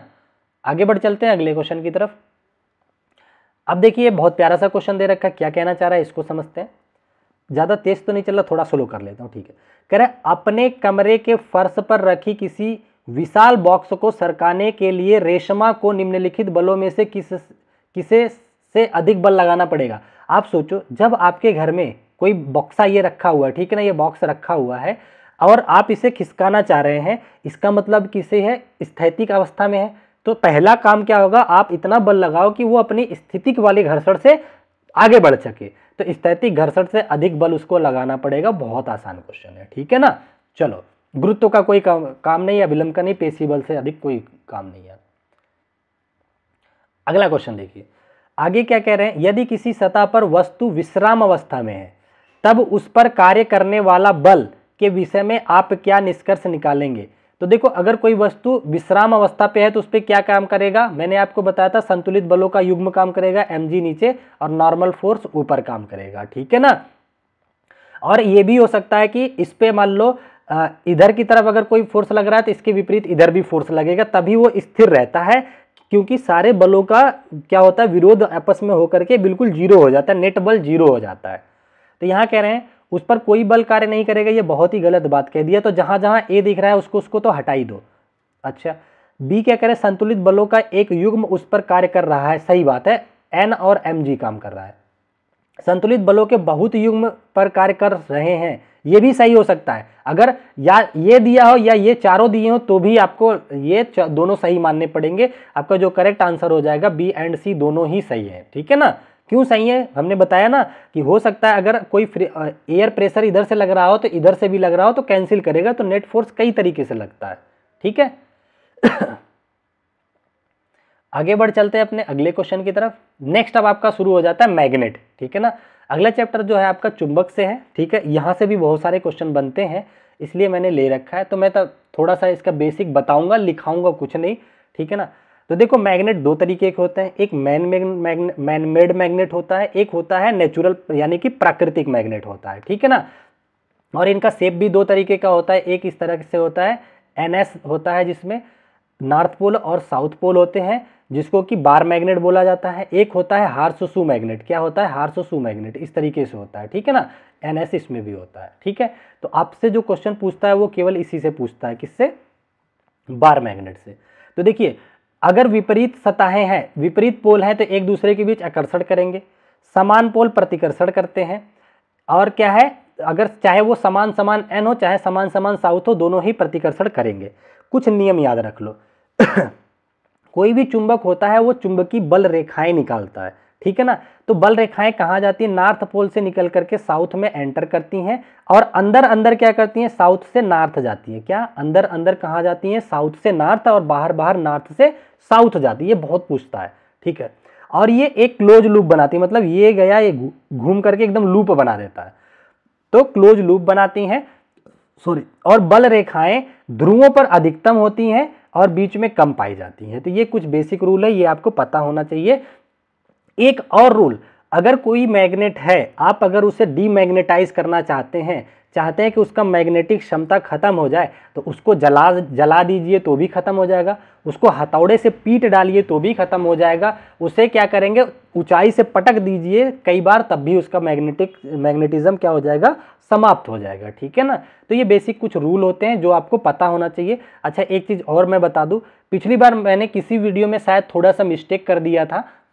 ये जो अगर मैग्नेट इस तरीके से है, इसको लंबवत अगर काटोगे, अगर ये N है या S है तो सेम उसके कोई चेंजेस में नहीं आएगा, सेम मात्रा के दो अलग अलग आपको NS के मैग्नेट मिल करके तैयार हो जाते हैं अलग अलग। ठीक है ना। इनके ध्रुवण पावर में कोई कमी नहीं होती है, बल्कि इसमें हो जाती है अगर इस तरह से बीच से फाड़ा जाता है। तो शायद मैंने किसी वीडियो में गलत बोल दिया था, मुझे याद आ रहा है, तो उसको आप लोगों से रिक्वेस्ट है कभी भी पढ़ना तो अगर ये वीडियो देख रहे हो तो यहाँ से अपना करेक्ट कर लेना। ठीक है ना। अभी क्वेश्चन भी आएगा तो मैं आपको और अच्छे से चीज़ें क्लियर आउट करा दूंगा। देखिए अगला क्वेश्चन आपसे कह रहा है, बहुत प्यारा सा क्वेश्चन है, इसमें थोड़ा दिमाग लगाना।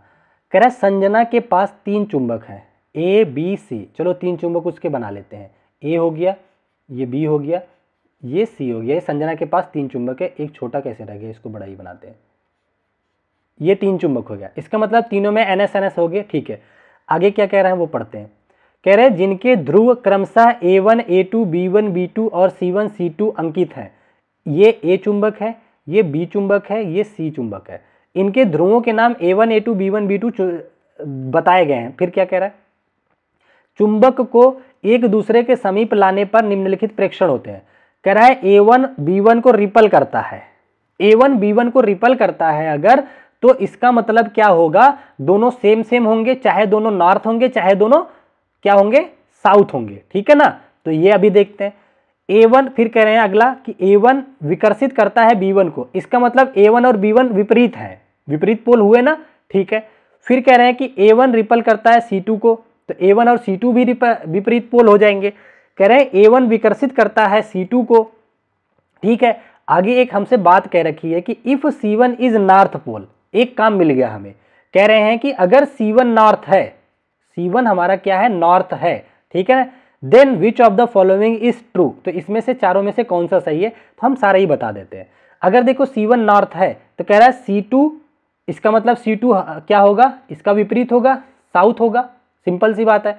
अब कह रहे हैं कि C2 जो है A1 को विकर्षित करता है, इसका मतलब A1 भी क्या होगा, अपना जो C2 होगा वही, क्योंकि सेम वाले विकर्षित करते हैं, रिपल करते हैं, तो इसका मतलब ये भी साउथ पोल होगा A1 भी।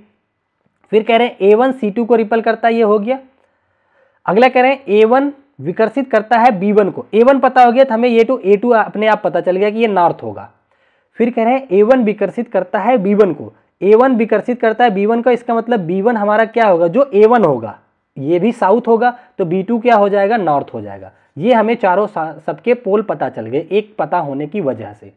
अब हमसे कह रहे हैं कि B2 उत्तरी है, मतलब नॉर्थ है।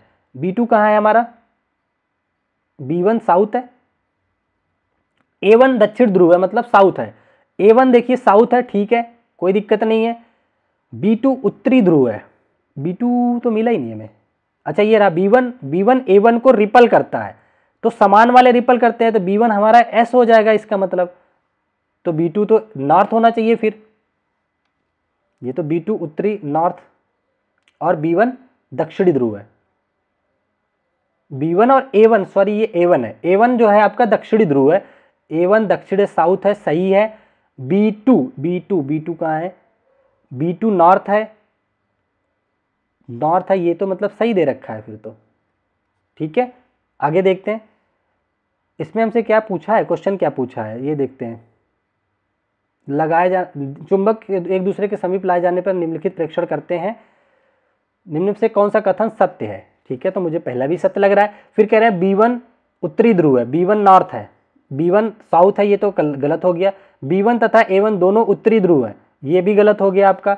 यहाँ कह रहे हैं both B1 and A1 are south pole, B1 south है, A1 ये भी साउथ है, इसका ये भी आंसर सही है। देखिए यहाँ पे दोनों आंसर सही है, ठीक है ना, ये भी सही है, ये भी सही है। बाद में एग्जामिनर ने इसको B1 को काट करके B2 को काट के B1 करवा दिया था, तभी तो मैं सोचा कैसे गलत हो रहा है। ये डी ऑप्शन मतलब दोनों ही सही है यहाँ पे, आप ये बात याद रखना, इसके 2 ऑप्शन सही है। आई होप आपको कॉन्सेप्ट क्लियर हो गया होगा। अच्छा देखो एक मैं आपको, चलो पहले क्वेश्चन ही बताता हूँ तब समझ आएगा। कह रहा निम्न कथनों को पढ़िए और सही उत्तर का चुनाव करिए। अभिकथन है कि अश्वनाल चुंबक एक अति प्रबल चुंबक है। बिल्कुल सही बात है। देखिए हार्श शू मैग्नेट जो होता है बहुत प्रबल होता है। क्यों? क्योंकि इसके साउथ और नॉर्थ पोल काफी पास हो जाते हैं, तो चुंबकीय बल रेखाओं की संख्या पास आने की वजह से ये बहुत प्रबल हो जाता है। तो अभिकथन तो आपका सही हो गया, ठीक है ना। फिर कह रहे हैं अश्वनाल चुंबक के ध्रुव एक दूसरे के अति निकट है। ये भी सही है और इसी वजह से प्रबल भी है, तो दोनों सही भी है और व्याख्या भी करा है। ए और आर दोनों सही है, लेकिन सही स्पष्टीकरण नहीं है, गलत है। ए और आर दोनों सही है, स्पष्टीकरण भी कर रहा है, तो बी ऑप्शन आपका करेक्ट हो जाएगा, ठीक है ना। ये मैंने पता नहीं न जाने कितनी बार आप लोगों को चीजें पढ़ा रखी हैं, कॉन्सेप्ट क्लास जरूर देखिएगा, ठीक है ना। चलो कितनी लंबी क्लास हो रही है, आगे बढ़ चलते हैं अगले क्वेश्चन पे। कई सारे चैप्टर कराने का मूड है मेरा। यहां पे देखिए कह रहा है एक शिक्षक ने तांबे के तार के एक लंबे टुकड़े को, एक सेकंड, अच्छा ठीक है। हाँ, कह रहा है देखिए एक शिक्षक ने एक तांबे के तार को एक लंबे टुकड़े से एक लोहे की कील की कुंडली के रूप में लपेट देता है। परिपथ पूर्ण करने के लिए तार के खुले सिरे को स्विच के रास्ते जोड़ देता है, सेल से जोड़ देता है। स्विच बंद करने पे क्या होगा? तो देखो क्या होता है, ये मान लो आपके पास एक स्विच है, एक प्लस माइनस, यहां से आपने तार लगा करके यहाँ पे बीच में एक कील लगा दी, ये एक कील से बांध दिया आपने, ठीक है। इसका मतलब इसमें करंट जाने लग गया, और जब किसी कील में करंट जाएगा तो इसके चारों तरफ चुंबकीय क्षेत्र रेखाएं आ जाएंगी, ठीक है ना। और ये चुंबकीय क्षेत्र रेखाएं तभी तक होती हैं जब तक इससे पावर जाएगा, करंट। स्विच ऑफ करते ही ये चुंबकीय रेखाएं खत्म हो जाती है। इसका मतलब ये क्या है, टेम्परेरी है, टेम्परेरी है ना जो चुंबकीय क्षेत्र है, तो ये टेम्परेरी होता है। तो यही पूछा है कि क्या होगा। कह रहे लोहे की कील एक अस्थायी चुंबक नहीं, अस्थायी नहीं बनाती है। लोहे की कील एक फ्यूज तार की व्यवहार करेगी, नहीं। लोहे की कील एक अस्थायी चुंबक की तरह व्यवहार करेगी, बिल्कुल सही बात है। क्यों करेगी मैंने बता दिया, क्योंकि जो करंट जैसे ही बंद करोगे तो चुंबकीय क्षेत्र भी खत्म हो जाएगा, ठीक है ना। चलो आगे बढ़ते हैं अपने अगले क्वेश्चन पे। ये रहा आपका नेक्स्ट क्वेश्चन। यहां पे कह रहा है जब एक क्षण चुंबक लोहे के बुरादे के समीप लाई जाती है तो लोहे का बुरादा उसकी अधिकांशतः किस भाग पे चिपकेगा। तो मैंने बताया ना कि अगर ये क्षण चुंबक है, ये नॉर्थ है, ये साउथ है, तो सबसे अधिक पावर किधर होती है, ध्रुवों पे होती है। तो सबसे अधिक जो लोहे की छिलन होगी ये ध्रुवों पे आके चिपक जाएगी, ठीक है ना। तो कह रहा है अधिकांशतः मध्य में नहीं, केवल मध्य में नहीं, सभी जगह नहीं, अधिकांशतः दोनों किनारों पे। तो दोनों किनारों पे सबसे ज्यादा वो चिपकेंगी बुरादे, लोहे के बुरादे है ना, तो चिपकेगा। देखिए यहाँ पे कॉन्सेप्ट भी ये वाला मैंने आप लोगों को एक्सप्लेन कर ही दिया है कि कैसे नष्ट करते हैं। कह रहा है किसी शिक्षक ने विद्यार्थी से एक चुंबक को चुंबकित करने की विधि, विचुंबकित, ये ध्यान रखना, विचुंबकित का मतलब होता है डीमैग्नेटाइज करने की विधि, सुझाव देने के लिए कुछ उत्तर देता है। कहा तो उसने कुछ उत्तर दिया है। तो मैंने आप लोगों को सिखा रखा है कि अगर आपको मैग्नेट को डीमैग्नेटाइज करना है तो उसको जला दो, हथौड़े से पीटो या ऊपर से पटक दो, ठीक है ना। तो तीनों कंडीशन में ये क्या होता है, डीमैग्नेटाइज होता है। ये NCERT का फैक्ट है, ये आपको फोटो भी वहीं मिल जाएगा। यहां कह रहे हैं चुंबक को कई बार जमीन पर गिराओ, तो सही बात है, तो इससे डीमैग्नेटाइज हो जाएगा। कह रहे चुंबक को दो टुकड़ों में कर दो, नहीं, दो टुकड़ा करने से चुंबकीय क्षेत्र में, चुंबक में कोई डीमैग्नेटाइज नहीं होता। तो जहां जहां बी है आप काट सकते हैं, ये काट दो, एक ही जगह बी था, ठीक है। सी कह रहे हैं कि चुंबक को गर्म करो। हाँ, चुंबक को अगर आप गर्म करोगे तो इससे डीमैग्नेटाइज होता है। ये जाल आग का एग्जाम्पल देख लो। कह रहे चुंबक को जल में फेंक दो, ठीक है ना, चुंबक को जल में फेंक दो। जल में फेंकने से कुछ नहीं होगा, उसको पटकने से होगा, तो ये गलत हो गया, ठीक है। अगला क्या कह रहा है, चुंबक को हथौड़े से पीटोगे तो ये डीमैग्नेटाइज हो जाएगा। आपके आंसर में ए आएगा, सी आएगा और ई आएगा, ACE, ये रहा ACE, सी ऑप्शन पे ही आपका करेक्ट आंसर हो जाएगा, ठीक है ना। आगे बढ़ चलते हैं अपने अगले क्वेश्चन की तरफ। इस क्वेश्चन को पढ़िए, मैं थोड़ा सा और पानी पीना चाहूंगा। और देखिए आप लोग कमेंट जरूर कीजिएगा कि इसके बाद और इसी तरीके की किसकी मैराथन चाहिए, क्या केमिस्ट्री और बायो की अलग अलग चाहिए आपको, तो बताइएगा, मैं बना दूंगा, ठीक है। अगला कह रहे हैं किसी चुंबक को लोहे, आयरन, रेत तथा सल्फर पाउडर के मिश्रण में फिराया गया। प्रत्येक प्रेक्षण करने पर यह पाया गया कि लोहे, देखिए क्या क्या है, एक तो आयरन है, लोहा है, रेत है, तो रेत में कोई काम नहीं है किसी चुंबक का, सल्फर पाउडर में कोई काम नहीं है, परीक्षण करा गया तो कह रहा है लोहा रेत चुंबक, लोहा रेत चुंबक के उत्तर ध्रुव पर सल्फर दक्षिण ध्रुव की ओर आकर्षित होगा। केवल लोहा इधर उधर आकर्षित हो सकता है किसी भी ध्रुव पर, लेकिन रेत वगैरह नहीं होती है। लोहा रेत चुंबक दक्षिण ध्रुव पर, गलत है। सेकंड लास्ट नेक्स्ट ऑप्शन क्या कह रहा है, केवल लोहा रेत ही समान रूप से चुंबक के दोनों ध्रुवों की ओर आकर्षित होंगे। Only the iron filings gets attracted equally both pole of magnet, ठीक है ना। रेतन नहीं, यहाँ पे कुछ, यहाँ पे ये काट देना, ये ऑप्शन में था ही नहीं। इंग्लिश वाला देखिए, ओनली आयरन फीलिंग्स गेट, लोहा रेत की कह रहा है। रेत का मतलब इसका वो रेत नहीं है, बालू वाला रेत नहीं है। रेत का मतलब है कि छोटे छोटे कण है, ठीक है ना। तो केवल ये कह रहा है दोनों ध्रुवों की ओर आकर्षित होंगे, ये बिल्कुल सही है। आप चुंबक ले जाओगे तो लोहे के जो बुरादे होते किधर भी जाके चिपक सकते हैं, तो आपका सी ऑप्शन बिल्कुल करेक्ट हो जाएगा। कह ले रोहर रेतन दोनों ध्रुवों की ओर आकर्षित होगा, गलत है, ठीक है ना। और सल्फर बीच में चिपका गया इसलिए वो गलत हो गया। अच्छा, अगला क्वेश्चन आ जाते हैं, अभी तो काफी क्वेश्चन बचे हैं, ठीक है। अगला क्वेश्चन कह रहे हैं चुंबकों के बारे में निम्नलिखित में से कौन सा सही नहीं है। तो मैग्नेट के बारे में कौन सा सही नहीं है उसको देख लेते हैं। पहला कह रहे हैं कि चुंबक क्षेत्र रेखाएं उत्तरी ध्रुव से निकलती हैं और एक चुंबक के दक्षिणी ध्रुव में विलीन हो जाती है, सही है। तो ये आंसर नहीं होगा, क्योंकि उसने कौन सा नहीं है वो पूछा है आपसे। कह रहे हैं आकर्षण चुंबकत्व की एक निश्चित परीक्षण है, नहीं, चुंबकत्व की निश्चित परीक्षण नहीं होता अट्रैक्शन, ठीक है। तो ये गलत है, तो यही आपका करेक्ट आंसर हो जाएगा। कह रहे चुंबक के सजातीय ध्रुव एक दूसरे को प्रतिकर्षित करते हैं, नॉर्थ नॉर्थ को प्रतिकर्षित करेगा, साउथ साउथ को, तो ये सही है, आंसर नहीं होगा। कह रहे हैं बार मैग्नेट सिरों पर चुंबकीय क्षेत्र अधिक होता है, ये भी बताया था, सही है, तो ये भी गलत हो गया आंसर। तो आपका सेकंड ऑप्शन बी ऑप्शन बिल्कुल करेक्ट है, ठीक है ना। तो इस तरीके से आप ऑप्शन भी एलिमिनेट कर सकते हैं। नेक्स्ट क्वेश्चन पे चलते हैं। कह रहा है फिर से कौन सा गलत है उसको चुनिए। कह रहा है गर्म किए जाने पर चुंबक अपने गुणधर्म खो देता है, सही है, तो ये आंसर नहीं होगा। कह रहा है बार चुंबक को जोड़ों में एक तरह रखना चाहिए कि विजातीय ध्रुव एक साथ रहे। तो मैंने आपको कॉन्सेप्ट क्लास में पढ़ाया हुआ है कि अगर मैग्नेट है, इनको आप संरक्षित करना चाह रहे हैं, तो नॉर्थ को नॉर्थ के साइड, साउथ को साउथ के साइड रखो, बीच में लकड़ी का बुरादा रख करके या लकड़ी का गुटका रख के, ये भी सही है, तो ये भी आंसर नहीं है। करे चुंबक के समान ध्रुव एक दूसरे को विकर्षित करते हैं, बिल्कुल सही बात है, एन को विकर्षित करता है। अगला क्या कह रहे हैं, निकिल एवं कोबाल्ट चुंबक को आकर्षित नहीं करते हैं, तो ये गलत है। तो हमने आप लोगों को पढ़ाया है कॉन्सेप्ट क्लास के, Fe हो गया, निकिल हो गया, आयरन हो गया, निकिल और कोबाल्ट हो गया, ये तीनों ही चुंबकीय पदार्थ हैं, ये तीनों चुंबक के द्वारा आकर्षित होते हैं। इसने कहा है नहीं, इसलिए गलत हो गया। अच्छा, आगे बढ़ते हैं। देखिए फिर से वही क्वेश्चन है जो आपको कॉन्सेप्ट सिखाया है। अभिकथन कह रहा है कि वैद्युत चुंबक एक अस्थायी चुंबक है। अभी सिखाया था कि जब तक करंट है तब तक इसमें चुंबक होगी कील में, अदरवाइज नहीं होगी, तो ये बिल्कुल सही है, ठीक है ना। अगला कह रहे हैं यह एक दुर्बल चुंबक है, नहीं, गलत बात है। विद्युत चुंबक एक प्रबल चुंबक होता है, कभी आप देखो तार के पास जाओ आपको खींच लेगा, तो ये प्रबल है, तो ये गलत हो गया। ए सही, आर गलत, कहाँ दे रखा है, ए सत्य किंतु आर असत्य, तीसरा ऑप्शन आपका करेक्ट हो जाएगा, ठीक है ना।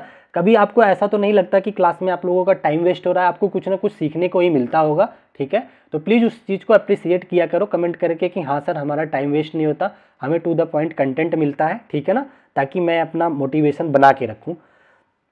अगला क्वेश्चन आपसे कह रहे हैं कि नीचे दिए गए कथनों को पढ़िए और सही विकल्प का चयन कीजिए।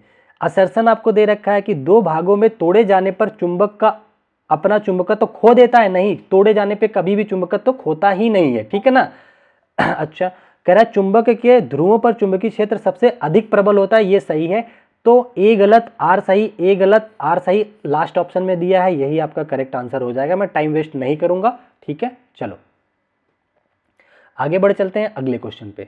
ये रहा आपका नेक्स्ट क्वेश्चन। यहाँ आपसे कह रहा है एक चुंबक दो टुकड़ों में टूट गया है, अगर इन दोनों टुकड़ों को पास लाया जाए तो दोनों एक दूसरे को आकर्षित करेंगे, पता नहीं, एक दूसरे को प्रतिकर्षित करेंगे, पता नहीं। कह रहा आकर्षित या प्रतिकर्षित करेंगे, ये बात सही है। क्यों ऐसा मैंने बोला पता नहीं, क्योंकि आप सोचो आपने तोड़ा, ये तोड़ दिया, अब किसमें एन किधर है, एस किधर है, एन किधर है, एस किधर है, हमें नहीं पता ना। एन एन के पास होगा तो आकर्षण होगा, एन एस के पास होगा तो मतलब विपरीत वाले एक साथ आ जाएंगे, आकर्षण करेगा, विपरीत वाले अलग हो जाएंगे तो विकर्षण करेगा, ठीक है ना, प्रतिकर्षण करेगा, तो कुछ भी हो सकता है। तो यहाँ पे आपका जो करेक्ट आंसर हो जाएगा सी बिल्कुल करेक्ट हो जाएगा, ठीक है। चलो आगे बढ़ चलते हैं नेक्स्ट क्वेश्चन पे, और इसकी पीडीएफ मैं आपको रात में किसी टाइम जो है टेलीग्राम पे अपलोड कर दूंगा। टेलीग्राम का लिंक मैं पिन सेक्शन में कर दूंगा, कमेंट में पिन, वहाँ पे आप लोग ज्वाइन हो जाना। कह रहा है कि क्षण चुंबकों का भंडारण करते हुए निम्न में से कौन सा सावधानी लेनी चाहिए। मैंने बताया ना, बार मैग्नेट को आप अगर भंडारित करते हैं तो आप लकड़ी का गुटका बीच में लगा करके भंडारित करो या लकड़ी के बॉक्स में बंद करके, ठीक है ना, तो ये सही है। कह रहा है क्षण चुंबकों का युग्मों में से इस प्रकार भंडारित करना चाहिए कि उसके सजाती ध्रुव एक ही हो रहा। मैंने बताया था एन इधर है तो एन ऊपर यहाँ है, ऐसा, तो ये सही बात है। अगला भी कोई सही है क्या? कह रहा है क्षण चुंबकों को एक युग्म को लकड़ी के टुकड़े के पृथक करना चाहिए। क्षण चुंबकों के एक युग्म को, केवल एक ही युग्म को नहीं, अपेयर मैग्नेट, एक सेकंड, क्या कहना चाह रहा है? निम्नलिखित में से क्षणों का भंडारण करते हुए निम्न में से कौन सी सावधानी लेनी चाहिए? ये तो हमें लेनी चाहिए कि इनके सजाती पद एक साथ लेने चाहिए। कह रहे हैं क्षण चुंबकों के एक युग्म को लकड़ी के टुकड़े से पृथक करना चाहिए। हाँ, करना चाहिए इसका, तो ये भी आंसर सही है, पृथक हमें करना चाहिए। कह रहा है क्षण चुंबक के सिरे मुलायम लोहे के टुकड़े से जोड़ने चाहिए, नहीं, गलत है। उन्हें एक लकड़ी के डिब्बे में रखना चाहिए, लकड़ी के डिब्बे में रखना चाहिए, लेकिन बीच में वो लकड़ी का गुटका लगाना चाहिए, ठीक है ना, तो ये गलत हो गया। इसके दो आंसर क्यों सही आ रहे हैं? क्षण चुंबक को युग्मों में इस प्रकार भंडारित करना चाहिए कि उनके सजाती ध्रुव एक ही ओर हो, ठीक है। कह रहा है क्षण चुंबकों के एक युग्म को लकड़ी के टुकड़े से पृथक करना चाहिए, एक युग्म को, इसका मतलब ये तो नहीं कह रहा है नार्थ को केवल, वैसे ये लकड़ी के टुकड़े से पृथक तो करना चाहिए। फिलहाल आप इसको भी सही मान के चलो, पर आंसर में तो ये क्यों दे रखा है, ठीक है ना। आप देख लीजिएगा, इसका तो दोनों ही कॉन्सेप्ट क्लास में जाकर के एक और वेरीफाई कर लीजिएगा। यहाँ पे अगर ये नॉर्थ और साउथ कहना चाह रहा है तो ये गलत हो जाएगा ये ऑप्शन, अदरवाइज दो ऑप्शन आपके सही हो सकते हैं, ठीक है ना। ये प्रिकॉशन बरता जाता है इन्हें रखने के लिए, बहुत डिटेल में मैंने पढ़ा रखा है, घबराने की बात नहीं है। आगे कह रहे हैं किसी चुंबक की लंबाई और उसके ध्रुव प्रबल्य के विषय में आप क्या कह सकते हैं जब उसे उसकी लंबाई के लंबवत तो दो समान भागों में काटा जाता है। तो ये मैंने बताया था, अगर इस तरह से काटा जाता है तो इसके ध्रुवण प्रबलता में कोई भी परिवर्तन नहीं आएगा, NS अलग अलग दो सेपरेट चुंबक बन जाता है। ये शायद किसी वीडियो में मैंने गलत बताया था, उसके लिए सॉरी, आप लोग एक बार फिर से क्रॉस वेरीफाई कर लीजिएगा। कह रहे दोनों अपरिवर्तित रहेंगे, नहीं, लंबाई आधी हो जाएगी, सही बात है, लंबाई तो छोटे हो जाएंगे, और ध्रुव प्रबल अपरिवर्तित रहेगा, ठीक है ना। तो जितना प्रबलता इसमें उतनी ही प्रबलता इसमें रहेगी, तो उसमें कोई परिवर्तन नहीं आएगा, बस लंबाई घटती है, तो बी ही इसका करेक्ट आंसर हो जाएगा, ठीक है ना। चलो अब मैं थोड़ा और जल्दी कराऊंगा क्योंकि काफ़ी क्वेश्चन अभी रह रहे हैं और बहुत ज़्यादा वीडियो लंबी नहीं करना चाहता हूँ, आपको बोरियत होगी। कह रहे निम्नलिखित में से किस गतिविधि का उपयोग एक चुंबक के उत्तरी और दक्षिणी ध्रुव को पहचानने के लिए किया जा सकता है? सिंपल सी बात है, एनसीईआरटी में दे रखा है। अगर आपको नहीं पता है चुंबक का कौन सा नॉर्थ साइड है कौन सा साउथ है, तो चुंबक को रस्सी में बांधकर फ्रीली लटका दो, नॉर्थ साउथ में जाकर के स्वतंत्रता पूर्वक वो खड़ा हो जाता है। तो चुंबक को मध्य में बांध करके उसे लटका देना, यही इसका परीक्षण होता है। ये एनसीईआरटी में एक एक्टिविटी के माध्यम से दिया गया है। ओके, अब अगला चैप्टर आपका आ जाता है हीट, यानी कि ऊष्मा। जितने भी ऊष्मा से अभी तक प्रीवियस ईयर आए हैं मैं उनको आप लोगों के साथ डिस्कस कर लेता हूँ, ठीक है ना। देखिए बहुत प्यारा सा क्वेश्चन है, एक बार मैं कॉन्सेप्ट सिखा देता हूँ। ऊष्मा क्या होता है? हमेशा हाई टेम्परेचर से लो टेम्परेचर की तरफ बहती है, ठीक है ना। इसके बहने की कई सारी माध्यम होते हैं। एक कंडक्शन माध्यम होता है जो ठोस में होता है, जैसे ये देखो यहाँ पे तीनों में एक साथ समझा देता हूँ। यहाँ पे देखिए फ्लेम जब गर्म हो रही है तो इससे पानी इसके अंदर बॉयल होकर के जो पानी की बूंदें गर्म हो रही है वो ऊपर जा रही है, ठंडी बूंदें नीचे आ रही है, ठीक है ना। तो ये विधि को बोला जाता है कन्वेंशन। ये द्रवों में ज़्यादा होती है। रेडिएशन को माध्यम की ज़रूरत नहीं होती है, जैसे ये आँच जो है डायरेक्टली इसको गर्म कर सकती है। रेडिएशन के माध्यम से ही सनलाइट जो है वहाँ से आती है, हमारी शरीर जो है हीट पाती है सनलाइट से, ठीक है ना। तो कंडेंसन, रेडिएशन, ये सारी चीज़ें आपको कन्फर्म हो गई होंगी, ठीक है। आज तो लग रहा है गला ही बैठ जाएगा। चलो अगला क्वेश्चन क्या कह रहा है? ऊष्मा के स्थानांतरण के माध्यम के संदर्भ में निम्न में से कौन सा कथन सत्य नहीं है? गलत वाला पकड़ना है। कह रहे संवहन केवल द्रवों में गैसों में होता है, द्रव और गैसों में होता है, बिल्कुल सही है। जिसको थोड़ा सा भी कंफ्यूजन है मैं आपको सजेस्ट करूंगा कॉन्सेप्ट में जाके देखिएगा, इतना डिटेल में पढ़ाया हूँ कि आप यकीन नहीं कर पाओगे, सब कुछ याद करा दिया हूँ। संवहन केवल द्रवों में और गैसों में होता है, बिल्कुल सही है, तो ये आंसर नहीं होगा। कह रहे गैसों में विकिरण नहीं हो सकता है, ये सही बात है, गैसों में विकिरण नहीं होता है, तो ये सही है, इसलिए ये भी आंसर नहीं होगा। कह रहे हैं कि चालन गैसों में हो सकता है, चालन नहीं होता, गैसों में चालन नहीं होता है, तो ये आपका गलत है, तो यही आंसर हो जाएगा। क्योंकि अभी आपको फोटो के माध्यम से मैंने दिखाया था ना, देखिए ये जो कंडक्शन है, कंडक्शन का मतलब होता है चालन, ये ठोस में होता है, गैसों में नहीं होता है। ठीक है, ये समझ आ गया होगा। अच्छा, आगे हम देखते हैं। आगे कह रहा है कि एलिसा बुखार से पीड़ित है, उसकी सहेली से उसका ताप रोग विषयक तापमापी से देखा गया और पाया गया कि वह 101 डिग्री टेम्परेचर और दाईं ओर 2 भाग अधिक है। ठीक है ना, 2 बड़ी रेखाओं के बीच 5 भाग हैं, तो उसका तापमान होगा। देखो ये कह रहे हैं कि एक टेम्परेचर है, ये एक लेवल है, सॉरी थर्मामीटर है, जिसमें इस तरह से खाने बने हुए हैं। अब वो कह रहे हैं कि 2 बड़ी रेखाओं के बीच में 5 खाने हैं। मतलब यहाँ पे देखिए, अगर ये 100 डिग्री है, ये मान लो 101 डिग्री है, यहाँ पे 102 डिग्री है। ठीक है ना, तो इसके बीच में कितने खाने हैं? 5, 1 2 3 4 5 खाने हैं। ठीक है ना, जब 5 है तो टोटल 10-10 का गैप होता है, तो एक अपने आप में 2 लेके चल रहा है, 2 डिग्री 0.2 डिग्री लेके चल रहा है, ये 0.4 डिग्री हो जाएगा, ये 0.6 0.8 0.9, फिर जाकर के ये 102 पे पहुंचेगा। ठीक है ना, तो ये कहना चाहिए, यही ये कह रहा है बच्चा, सहेली उसका रोग विषयक तापमापी देखी और पाई कि वह 101 तो था पूरा पूरा, और दाईं और 2 डिजिट और थी, 2 डंडी और थी, तो 1 डंडी 2 डंडी, 2 डंडी पे 0.4 डिग्री आ जाएगा, तो 101 तो पूरा और साथ में 0.4 डिग्री और आ जाएगा। ऐसा क्यों हुआ? क्योंकि डंडियां जो है 5 भागों में बटी हुई है, तो एक भाग 2 लेके चलेगा। ठीक है ना, चलो मैं एक बार फिर कहना चाहता हूं, अगर किसी को भी कोई डाउट हो रहा है तो कॉन्सेप्ट की क्लास जरूर देखिएगा। ठीक है ना, अगले क्वेश्चन में आपसे कह रहे हैं कि नीचे दिए गए कथनों को पढ़िए और सही विकल्प का चयन कीजिए। अभी कथन आपके सामने दे रखा है कि रात भर किसी कमरे में रखे जाने पर सुचालक का ताप कुचालक की तुलना में अधिक है। ये गलत बात है।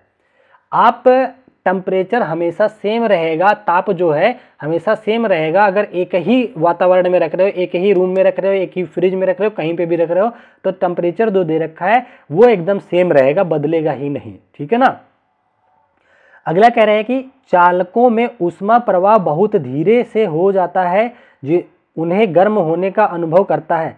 चालकों में ऊष्मा प्रवाह, अगर चालक है तो ऊष्मा प्रवाह धीरे क्यों होगा? बहुत धीरे नहीं, बहुत तेज होता है, तो ये गलत है। तो यहाँ पे दोनों ही गलत है आपके, both A and R are false, आपका डी ऑप्शन करेक्ट हो जाएगा। ठीक है ना, चलो आगे बढ़ते हैं हम अपने अगले क्वेश्चन की तरफ। ये रहा आपका नेक्स्ट क्वेश्चन, जरा ध्यान से पढ़िए क्या कहना चाह रहा है और आंसर कीजिए। कह रहा है एक प्रयोग के लिए बीकर में बाल्टी से पानी लेना। सुमित एक प्रयोग के लिए एक बीकर में बाल्टी से पानी लेता है। वह बीकर के पानी में थर्मामीटर डालता है और 35 डिग्री सेल्सियस तक ताप को नोट करता है। थर्मामीटर डाला, 35 डिग्री तक नोट किया। उसके द्वारा निकाले निष्कर्षों से निम्न में से कौन सा सही है? तो कह रहा है कि बीकर के पानी तथा बाल्टी के पानी का तापमान समान। देखो ताप हमेशा समान रहता है, बदलती है तो ऊष्मा, हीट जो ट्रांसफर होती है। ठीक है ना, गर्माहट, हीट का मतलब होता है गर्माहट। ताप तो समान ही रहता है, तो ताप हमेशा 35 डिग्री रहेगा, ताप समान रहेगा। ट्रांसफर कौन होता है? हीट बदल सकता है, ऊष्मा बदल सकती है। कह रहा है बीकर के पानी का बाल्टी के पानी का ऊष्मा की मात्रा समान रहेगी। ऊष्मा की मात्रा समान नहीं रहेगी, मैंने बताया ना, ऊष्मा चेंजेबल है। कह रहा है कि बीकर के पानी का ताप बाल्टी के पानी के ताप से कम नहीं होगा, बराबर होगा। कह रहा ऊष्मा की मात्रा बीकर के पानी की मात्रा पानी की ऊष्मा से अधिक होगी, ये सही है। कभी भी आप देखना, ताप नहीं बदलता है, बदलती है तो ऊष्मा बदलती है। इसलिए आपका जो करेक्ट ऑप्शन होगा ए और डी, सी ऑप्शन पे दे रखा है, यही सही हो जाएगा। ठीक है ना, तो थोड़ा सा और पानी पीऊंगा मैं।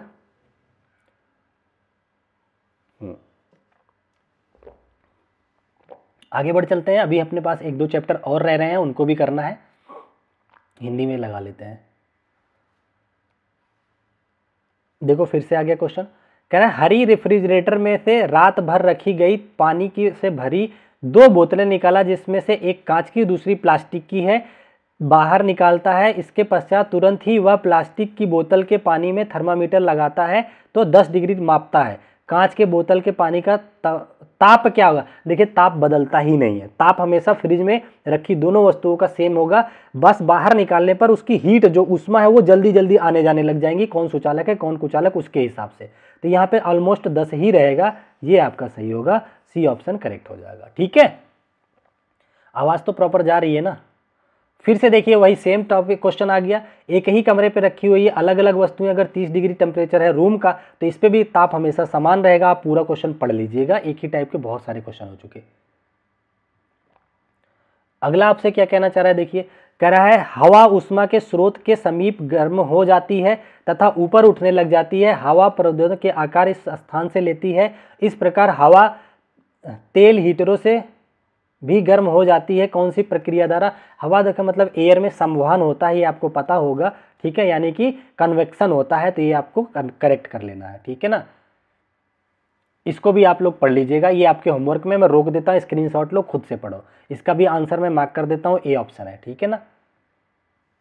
अच्छा देखिए, एक ये टेम्परेचर की बात है, ये प्रैक्टिकल चीज़ें हैं। यहाँ पे कह रहा है कि निम्नलिखित एक तापमान का चार्ट दे रखा है। जनवरी में कह रहा है 23 डिग्री है और मैक्सिमम और मिनिमम है 9 डिग्री, ज़्यादा अंतर नहीं है। ये पूछ रहा है कि शहर का ताप है, तो ये जोधपुर का है, ठीक है ना। शिमला में नहीं होगा, क्यों? क्योंकि शिमला में होता तो जनवरी में माइनस में टेम्परेचर हो जाना चाहिए था, माइनस में तो कोई नहीं दिया, ऐसे ही कट गया, ठीक है ना। यहाँ पे ये भी नहीं है। वैसे अनुमान नहीं लगाना, ये याद रखना है। एक दो चार्ट शहरों के बारे में एक बार पूछ लिया गया था। आ गया समुद्री समीर और स्थल समीर, सी ब्रिज और लैंड ब्रिज आप लोगों को सिखा रखा है। ये सी ब्रिज जो होता है दिन के समय होता है। दिन के समय कैसे होता है? दिन के समय जो होता है, रेत जो समुद्र के किनारे होती है वो गर्म होती है, तो उसके पास की वायु जो भाग जाती है। रेत गर्म हुई तो वायु गर्म होकर के उड़ गई, उसका स्थान लेने के लिए समुद्र से हवाएं चल के जाकर के उसको कैप्चर करती हैं, तो उसी को बोलता है समुद्री समीर बोला जाता है। तो ये दिन के समय स्थल का समुद्र जल की अपेक्षा शीघ्र गर्म होना, यही इसका रीजन है। तो ये ऑप्शन करेक्ट हो जाएगा।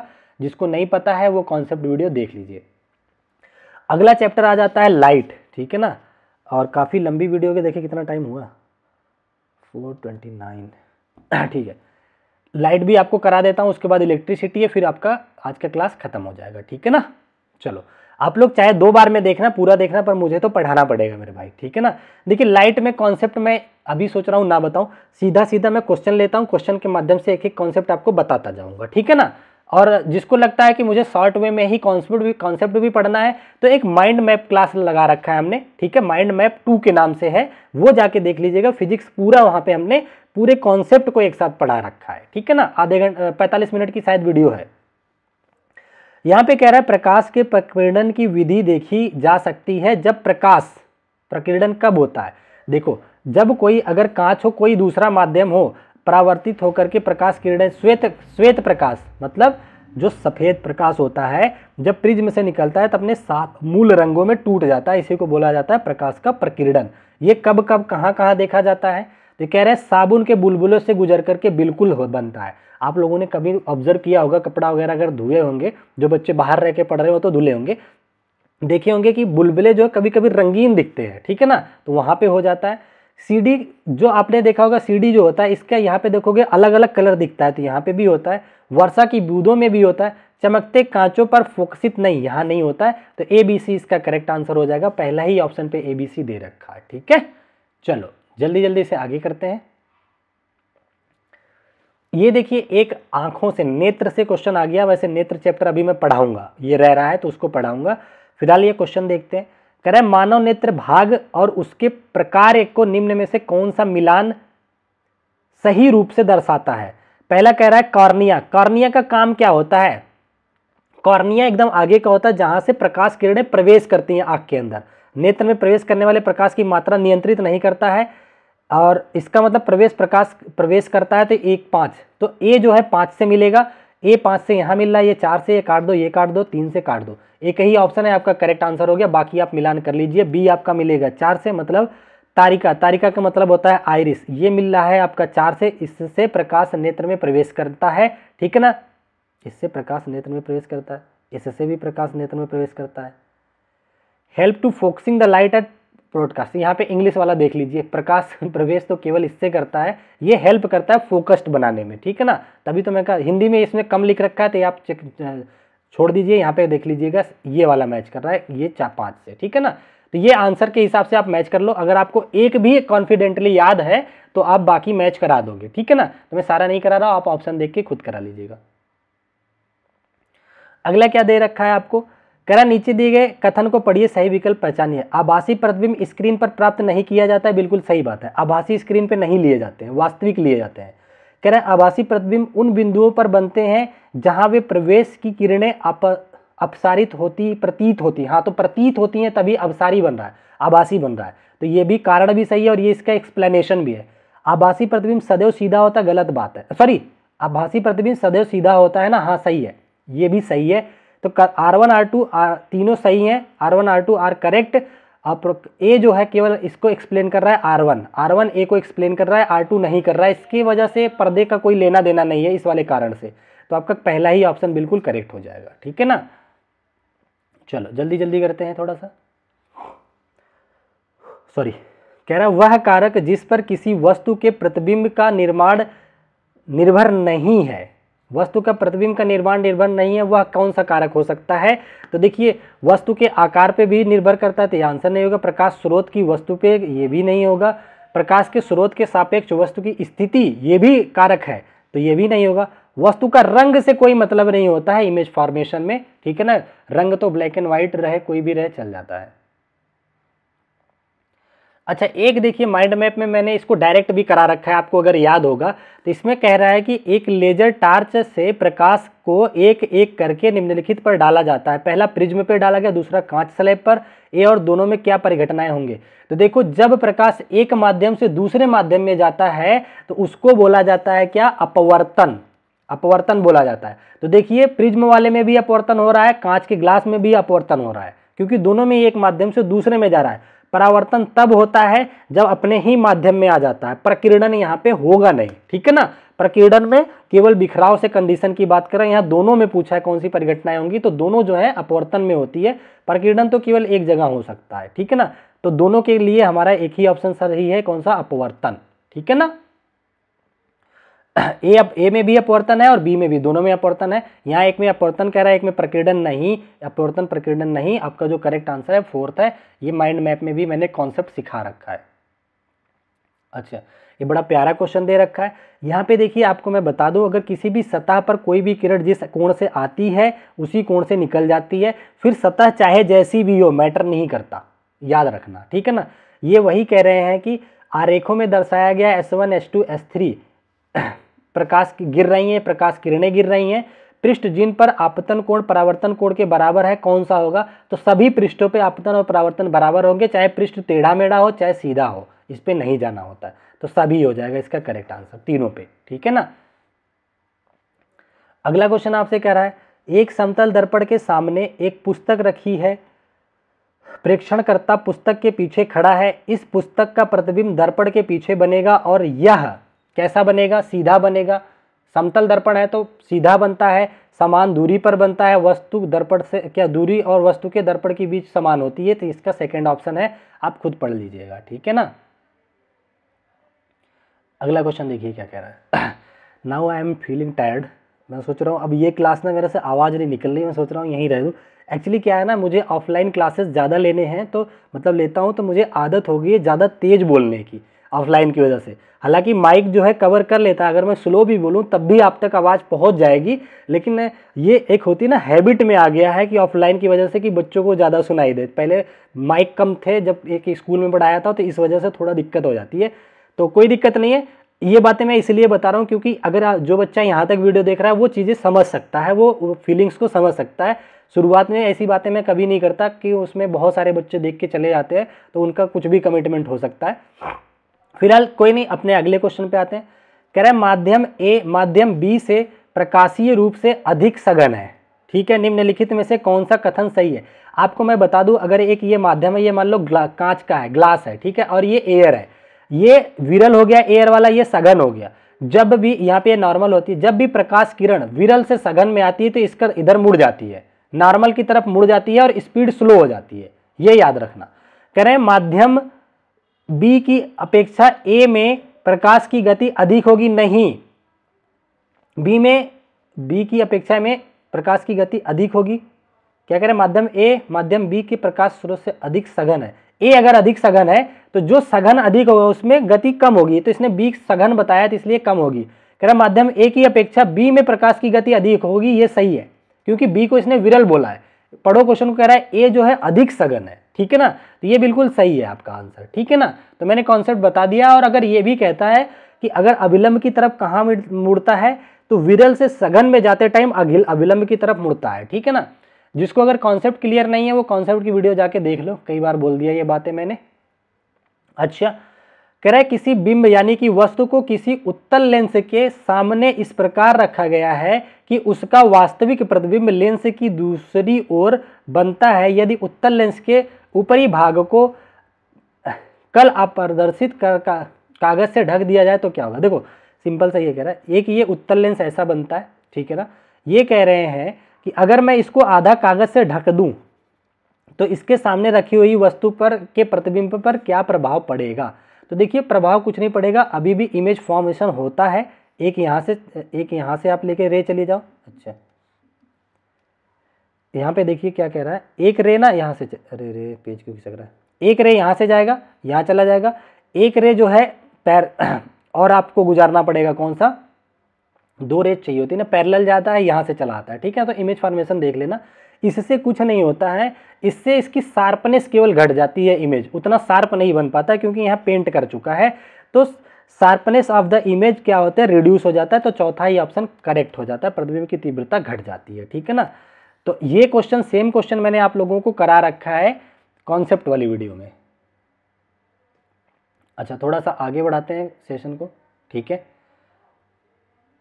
अच्छा, इसमें कह रहा है किसी उच्च अपवर्तनांक के द्रव्यमान में डूब गया है उत्तल लेंस किसी की भांति कार्य करेगा। देखो क्या कह रहा है, अगर एक उत्तल लेंस है, ये रहा आपका उत्तल लेंस, ठीक है ना, अगर इसको उच्च द्रव्यमान के किसी द्रव में डुबो दोगे ना, तो ये वैसे तो उत्तल लेंस की प्रवृत्ति होती है कन्वर्जिंग की, कि ये किरणों को बटोरने का काम करता है, लेकिन जैसे ही इसको इसमें बना दोगे ना तो ये डाइवर्जिंग नेचर का हो जाता है, बल्कि ये क्या करता है, फैलाने लग जाता है, तो अपसारी लेंस का काम करने लग जाता है। तो ये होगा, दर्पण तो बिल्कुल ही नहीं होगा, तो लेंस अभिसारी नहीं होगा, अपसारी बन जाता है। ये बात याद रखना, रोक करके क्वेश्चन आराम से पढ़ लेना। अच्छा देखिए, दर्पण और उसके प्रयोग की बात कर दी है, ये बहुत क्वेश्चन पूछा जाता है। कह रहा है अवतल दर्पण का प्रयोग कहां पर होता है। तो अवतल दर्पण का प्रयोग आप देखते होंगे गाड़ियों के हेडलाइट में या टार्च में देखते होंगे, लगाया रहता है ताकि फोकस्ड हो चुके, तो ये टार्च की रोशनी का उपयोग किया जाता है। तो एक जो है 4 से मैच करेगा आपका, एक 4 से आपका इसमें है, तो ये आपका आंसर हो जाएगा। इसका चौथा ऑप्शन गलती से रह गया, तो आपको इसका करेक्ट कर लीजिए।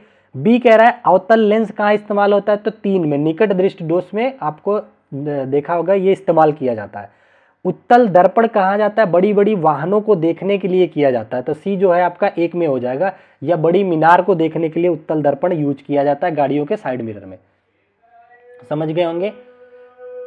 अब देखिए सेम वही आ गया, हवा से तेल में गति करने वाली प्रकाश किरणों पर निम्न कौन सा कथन सही होगा। तो देखिए यहाँ एयर है, यहाँ पे तेल है, ये नॉर्मल है, एयर लाइन ये आएगी, प्रकाश किरण अभिलंब की तरफ मुड़ जाएगी और स्लो हो जाएगी, प्रकाश की गति कम हो जाएगी और विलंब की ओर झुक जाएगी। पहला ही ऑप्शन सही है। तो ये मैंने पहले भी एक्सप्लेन कर दिया, कुछ ज़्यादा ही मैंने क्वेश्चन ले लिया आई थिंक। ये क्वेश्चन डिस्कस कर चुका हूँ मैं कि कोई मछुआरा है, तो अगर पानी में अगर मछली को देखेगा तो मछली थोड़ी सी उभरी हुई दिखती है, ठीक है ना, तो वो मछुआरे को अपनी बंसी जो है और उसकी आभासी प्रतिबिंब से नीचे लगानी पड़ेगी। तो नीचे वाला ऑप्शन सही हो जाएगा, इस मछली की आभासी स्थिति से मछली की बर्छी को नीचे मारना पड़ेगा, तो आपका सेकंड ऑप्शन करेक्ट हो जाएगा, ठीक है ना। तो अब मैं इसको स्किप करता हूँ थोड़ा सा, कितने क्वेश्चन है भाई, चलो स्किप नहीं करता, पढ़ाई देता हूँ, कोई बात नहीं है, थोड़ी थकान हो जाएगी। कह रहे छाया बनाने की परिघटना के समझने के लिए प्रकाश निम्नलिखित गुणधर्मों से किसका उपयोग करता है। देखो अगर आप चाहते हैं कि आपकी परछाई बने तो पहला नियम यह है कि प्रकाश सीधी रेखा में जाए, दूसरा नियम यह है कि जो वस्तु है वो अपारदर्शी हो। प्रकाश एक सीधी रेखा में गमन करता है, तो ये तो सही ऑप्शन हो जाएगा।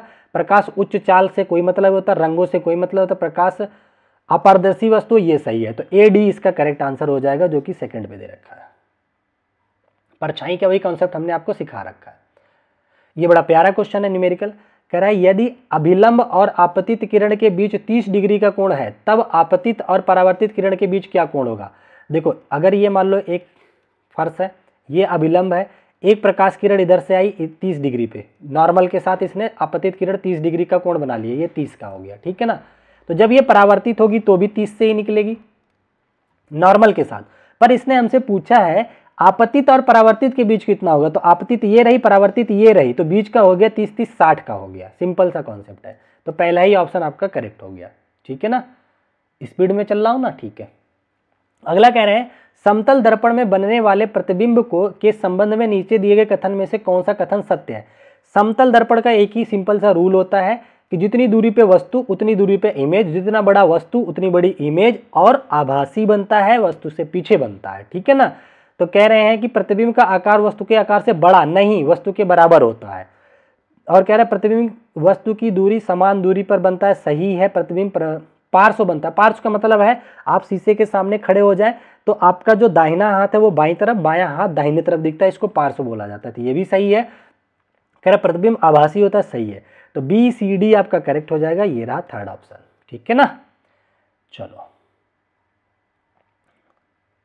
अब देखो, ये भी मैंने आप लोगों को बार बार बता दिया। अगर आप किसी शोरूम में जाते हैं कपड़े खरीदने के लिए, दो समतल दर्पण लगे हैं, बीच में आप खड़े हो जाते हैं, तो समतल दर्पणों के बीच में आप खड़े हैं तो आपकी अनंत इमेज बनती है। तो ये भी सही है, क्वेश्चन आप खुद पढ़ लो। एक और बता दो, अगर दर्पण जो है किसी थीटा कोण पे है तो नंबर ऑफ इमेज होता है 360 बटा थीटा माइनस 1। इस पे एक क्वेश्चन था, मैं नहीं लिया हूं, आप कर लीजिएगा थीटा को 30 मान के, ये प्रीवियस ईयर पूछा था। अगला क्या कह रहा है, देखिए कह रहा है कि pin hole camera, pin hole camera मैंने आपको पढ़ा रखा है। इस तरह से एक बॉक्स होता है, यहाँ छिद्र होता है, यहाँ पे किसी भी वस्तु का इमेज बनती है, उल्टी बनती है, छोटी बनती है। ठीक है ना, तो इसका क्या कह रहा है, और एक तो वास्तविक बनती है, जिस कलर की होती है वैसे ही बनती है। आभासी बनती है, नहीं वास्तविक बनती है। तो वास्तविक है सीधा बनता है, सीधा नहीं उल्टा बनता है। वास्तविक है उल्टा है, श्याम कलर का नहीं होगा, वास्तविक सीधा रंगीन, जैसा होता है वैसा ही दिखता है। तो फोर्थ ऑप्शन सही हो जाएगा। ठीक है ना, आगे बढ़ चलते हैं अगले क्वेश्चन पे। ये देखिए एक छोटा सा न्यूमेरिकल है, जल्दी से इसको भी कर लेते हैं। कह रहा है ऋतु एक समतल दर्पण के सामने खड़ी है, ये एक समतल दर्पण हो गया, इसके सामने ये मान लो ऋतु खड़ी है। प्रतिबिंब के बीच की दूरी 10 मीटर है, यहाँ पे इसकी इमेज बन जाएगी। ठीक है ना, इनके बीच की टोटल डिस्टेंस 10 दे रखा है, इसका मतलब 5 इधर 5 इधर, क्योंकि समतल दर्पण में दूरियां बराबर होती है वस्तु की और जो प्रतिबिंब बनता है। कह रहे हैं कि अगर ये मिरर की ओर 2 मीटर चलती है, ये खिसक करके 2 मीटर इधर आ गई, तो अब ये यहाँ खड़ी होगी तो दो इमेज भी 2 मीटर इधर आ जाएगी, तो 2 इधर घटा दो, 2 इधर, 10 में से 4 घटा दो तो 6 पे अब उनके बीच की दूरी होगी, वही पूछा था। तो 6 आपका करेक्ट आंसर बन जाएगा,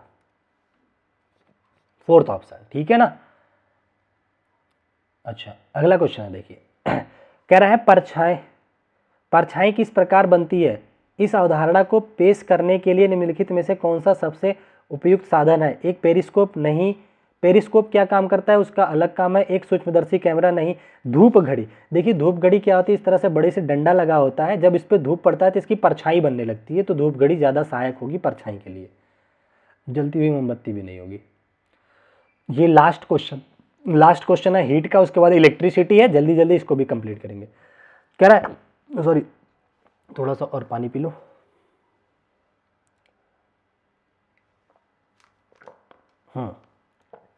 अगला क्वेश्चन कह रहा है एक्स एक यंत्र है जिसका प्रयोग कोनों के इर्द गिर्द देखने के लिए किया जाता है, वाई सिद्धांत पर काम करता है। तो देखिए रिफ्लेक्शन पे काम करता है। एक्स क्या हो सकता है, आपका पेरिस्कोप होता है। पेरिस्कोप क्या होता है, अगर मान लो इस तरीके से यहाँ पे कोई दुश्मन छुपा है और आर्मी वाले इसका ज़्यादा यूज करते हैं, यहाँ पे बैठ के देख सकते हैं। यहाँ पे 45 डिग्री पे एक मिरर लगा होता है, यहाँ से टकराता है, फिर यहाँ मिरर होता है, यहाँ टकराता है, सीधा इसको देख लेता है छुप करके। तो किस पे, परावर्तन पे काम करता है, इसका नाम होता है पेरिस्कोप। ठीक है ना, तो ये कैलिडोस्कोप क्या होता है, पेरिस्कोप क्या होता है, ये सब पढ़ा दिया है। अगला चैप्टर आपका आ जाता है इलेक्ट्रिसिटी। तो इलेक्ट्रिसिटी में बहुत बेसिक कॉन्सेप्ट कुछ है नहीं, आपको बहुत बेसिक चीज़ें पूछा जाता है। करंट जो होता है इलेक्ट्रॉनों के प्रवाह के विपरीत बहता है, ठीक है ना। और ओम्स लॉ क्या होता है, V = IR होता है, ये बेसिक चीज़ें हैं। R क्या होता है, रेजिस्टेंस होता है, इसकी प्रतिरोध क्या होता है, ओम होता है। अच्छा अब क्वेश्चन धड़ाधड़ से देख लेते हैं। कह रहा है एक द्रव में विद्युत धारा के प्रवाह को चलने के लिए टेस्टर का प्रयोग किया गया और पाया गया कि संपरीक्षित का बल्ब नहीं जला। निम्नलिखित में से कौन सा कथन सत्य हो सकता है, बताइए। संपरीक्षित का परिपथ पूरा नहीं है, बिल्कुल हो सकता है ऐसा। अच्छा सोचो, आपके घर में ये बल्ब लगा है, वो सब जो लिखा है वो भूल जाओ, ये बल्ब है, ठीक है ना। कह रहे हैं कि ये नहीं जल रहा है, तो क्या कारण हो सकता है, परिपथ कंप्लीट ना हो, तो ये सही बात है। कह रहा है संपरीक्षित में विद्युत धारा दुर्बल हो सकता है कई बार हमारे रूम में इतनी कम वोल्टेज आ जाती है कि तब भी बल्ब नहीं जलता है, तो ये भी सही हो सकता है। तो बोथ कारण दोनों सही है, ठीक है ना। देखिए ये क्वेश्चन मैंने उसमें भी ले रखा था आपके माइंड मैप में। इसमें ये कह रहा है निम्नलिखित में से कौन विकल्प प्रकाश यंत्रों के ऊर्जा क्षमता में सही वृद्धि क्रम है। ऊर्जा क्षमता का मतलब ये होता है कि कौन सा ऊर्जा सबसे कम ले रहा है और ज्यादा दिन तक उसकी लाइफ टाइम है, उससे कहने का मतलब है। तो एलईडी बल्ब जो होता है वो ज्यादा दिन तक चलता है कम ऊर्जा में, सीएफएल थोड़ा उससे कम, ट्यूबलाइट और कम हो गया, तापदीप बल्ब जो लाल वाला बल्ब होता है वो सबसे ज्यादा ऊर्जा लेता है, कम दिन तक चलता है। तो यहाँ कहने का मतलब है कि कौन ज्यादा दिन तक चलता है, कौन ऊर्जावान है, ठीक है ना। तो ऐसे है, एक बार ये थोड़ा सा कंफ्यूजन हुआ था एक बच्चे को, मैंने वो उस टाइम भी ये डाउट क्लियर किया हुआ था, ठीक है। तो ये आपको पता रहना चाहिए। इसमें ये पूछा है कौन ज्यादा एनर्जेटिक है, कौन ज्यादा देर तक थम सकता है, ऐसे कहने का मतलब है। जब ये क्वेश्चन आया था तब भी कंफ्यूज हुए थे बच्चे। अच्छा, यहाँ पे करने में से कौन सा पता, फ्यूज तार। देखिए फ्यूज तार की कुछ विशेषताएं होती है। इसका क्या मतलब होता है, फ्यूज तार का जो गलनांक होता है वो निम्न होना चाहिए और प्रतिरोध जो होता है वो हाई होना चाहिए, ये देखना होता है। कह रहा है गलनांक उच्च नहीं, कह रहा है उच्च नहीं, गलनांक निम्न होना चाहिए, सही बात है। और प्रतिरोध उच्च होना चाहिए, यही सही है, जेड सही है। यहाँ लो कह दिया तो सही तो है ये, लेकिन यहाँ पे इसको लो कर दिया गलत है, तो इसका करेक्ट आंसर हो जाएगा जेड। तो फ्यूज तार कैसा होना चाहिए, गलनांक कम और उच्च और प्रतिरोध उच्च, गलनांक कम। समझा दिया मैंने आपको। ये रहा अगला क्वेश्चन। अगले क्वेश्चन में देखिए आपसे क्या कह रहा है, दो तार किसी विद्युत सेल के दो सिरों से संयोजित है। इन तारों के बीच नीचे दिए गए द्रव में से एक के बाद दूसरे में डुबोया गया है। नीचे दिए गए किन प्रकरणों में पास से रखी दिक सूचक सूची विक्षेपण दिखाएगी। मतलब ये कहना चाह रहे हैं कि किसमें से करंट फ्लो हो जाता है। ये चार ऑप्शन है, इसमें से बताओ किसमें करंट हो जाएगा फ्लो। तो करंट उसी में फ्लो होता है जो आयोनाइज हो जाते हैं आसानी से, ठीक है ना। तो आयोनाइज कौन होते हैं, जिसमें क्या होता है, लवण मिलते हैं या फिर अशुद्धता मिली होती है। केरोसिन नहीं होता है, आसुत जल बिल्कुल नहीं होता है, लवण विलयन ये होता है। तो इसमें विद्युत धारा जाएगी। दिक सूची का मतलब हो गया एम्पियर, एम्पियर वाली सुई इस तरीके से किधर बढ़े हुई दिखाएगी। तो ये इसमें दिखा सकती है। चीनी का घोल आयोनाइज नहीं होता है। तो आपका केवल सी जो है, केवल थर्ड यही करेक्ट आंसर हो जाएगा, ठीक है ना। ये सारे क्वेश्चन मैंने करा रखे हैं, बस एक बार आप रिवीजन कर लो जल्दी जल्दी। आगे बढ़ो। यहां कह रहा है यह देखा जाता है कि जब बिजली के बल्ब में विद्युत धारा गुजरती है तब उसका तंतु तो गर्म हो जाता है, लेकिन विद्युत धारा को ले जाने वाली तार नहीं चमकती। निम्न में से कौन सा कारण हो सकता है। तो देखिए तार की प्रतिरोधकता तंतु से कम होती है, ये आपको पता होना चाहिए। जो फिलामेंट होता है इसका जो रो होता है, प्रतिरोधकता होता है अधिक होता है। तो R इक्वल टू होता है रो L/A होता है। ये दिखाता है किस पदार्थ की रजिस्टिविटी सबसे ज्यादा है, ये रो होता है, ठीक है ना। तो इसका जो करेक्ट आंसर है बी है।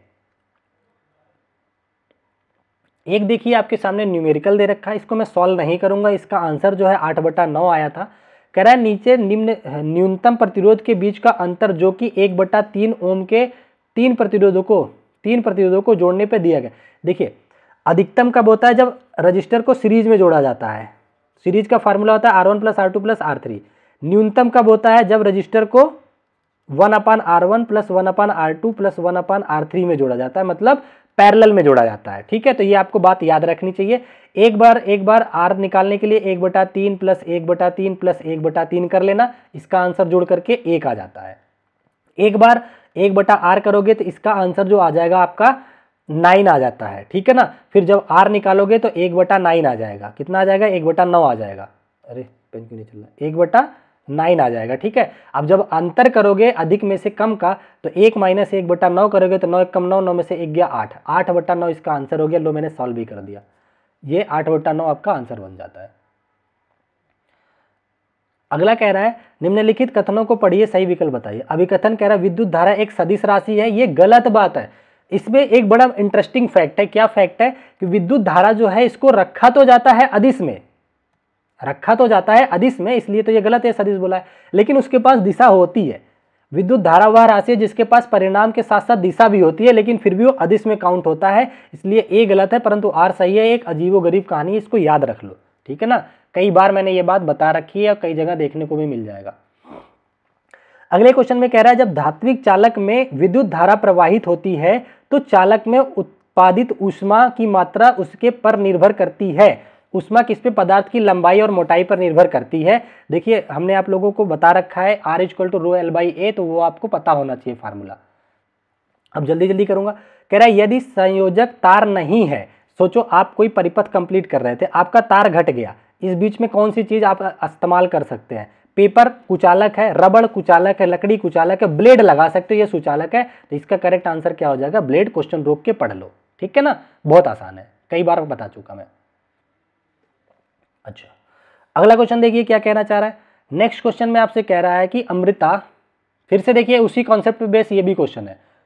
कह रही है कि अमृता कोई विद्युत परिपथ व्यवस्थित करने के प्रयास कर रही है, उसके पास पर्याप्त संख्या में संयोजक तार नहीं है। तार फिर नहीं है तो फिर कोई सुचालक ही जोड़ेगा। परिपथ पूरा करने के लिए किसका इस्तेमाल किया जा सकता है। स्टील तार कर सकती है, कांच नहीं कर सकती, रबड़ नहीं कर सकती, मोटा धागा नहीं कर सकती है। क्यों? स्टील में वो जो होती है करंट फ्लो हो सकती है। बहुत बेसिक क्वेश्चन है। यहां पूछ रहा है नीचे दिए गए कौन से समुच्चय द्रवों को समाविष्ट करने के लिए विद्युतहीन चालक है। किसमें सबसे कम विद्युत धारा प्रवाहित होगी।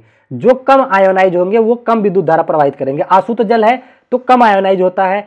वनस्पति तेल, शैम्पू, यही आपका करेक्ट आंसर है। यहाँ पे देखिए कह रहा है सिरके में हो जाता है। टोटी का जल लवणीय होता है, इसमें से विद्युत धारा प्रवाहित हो जाती है।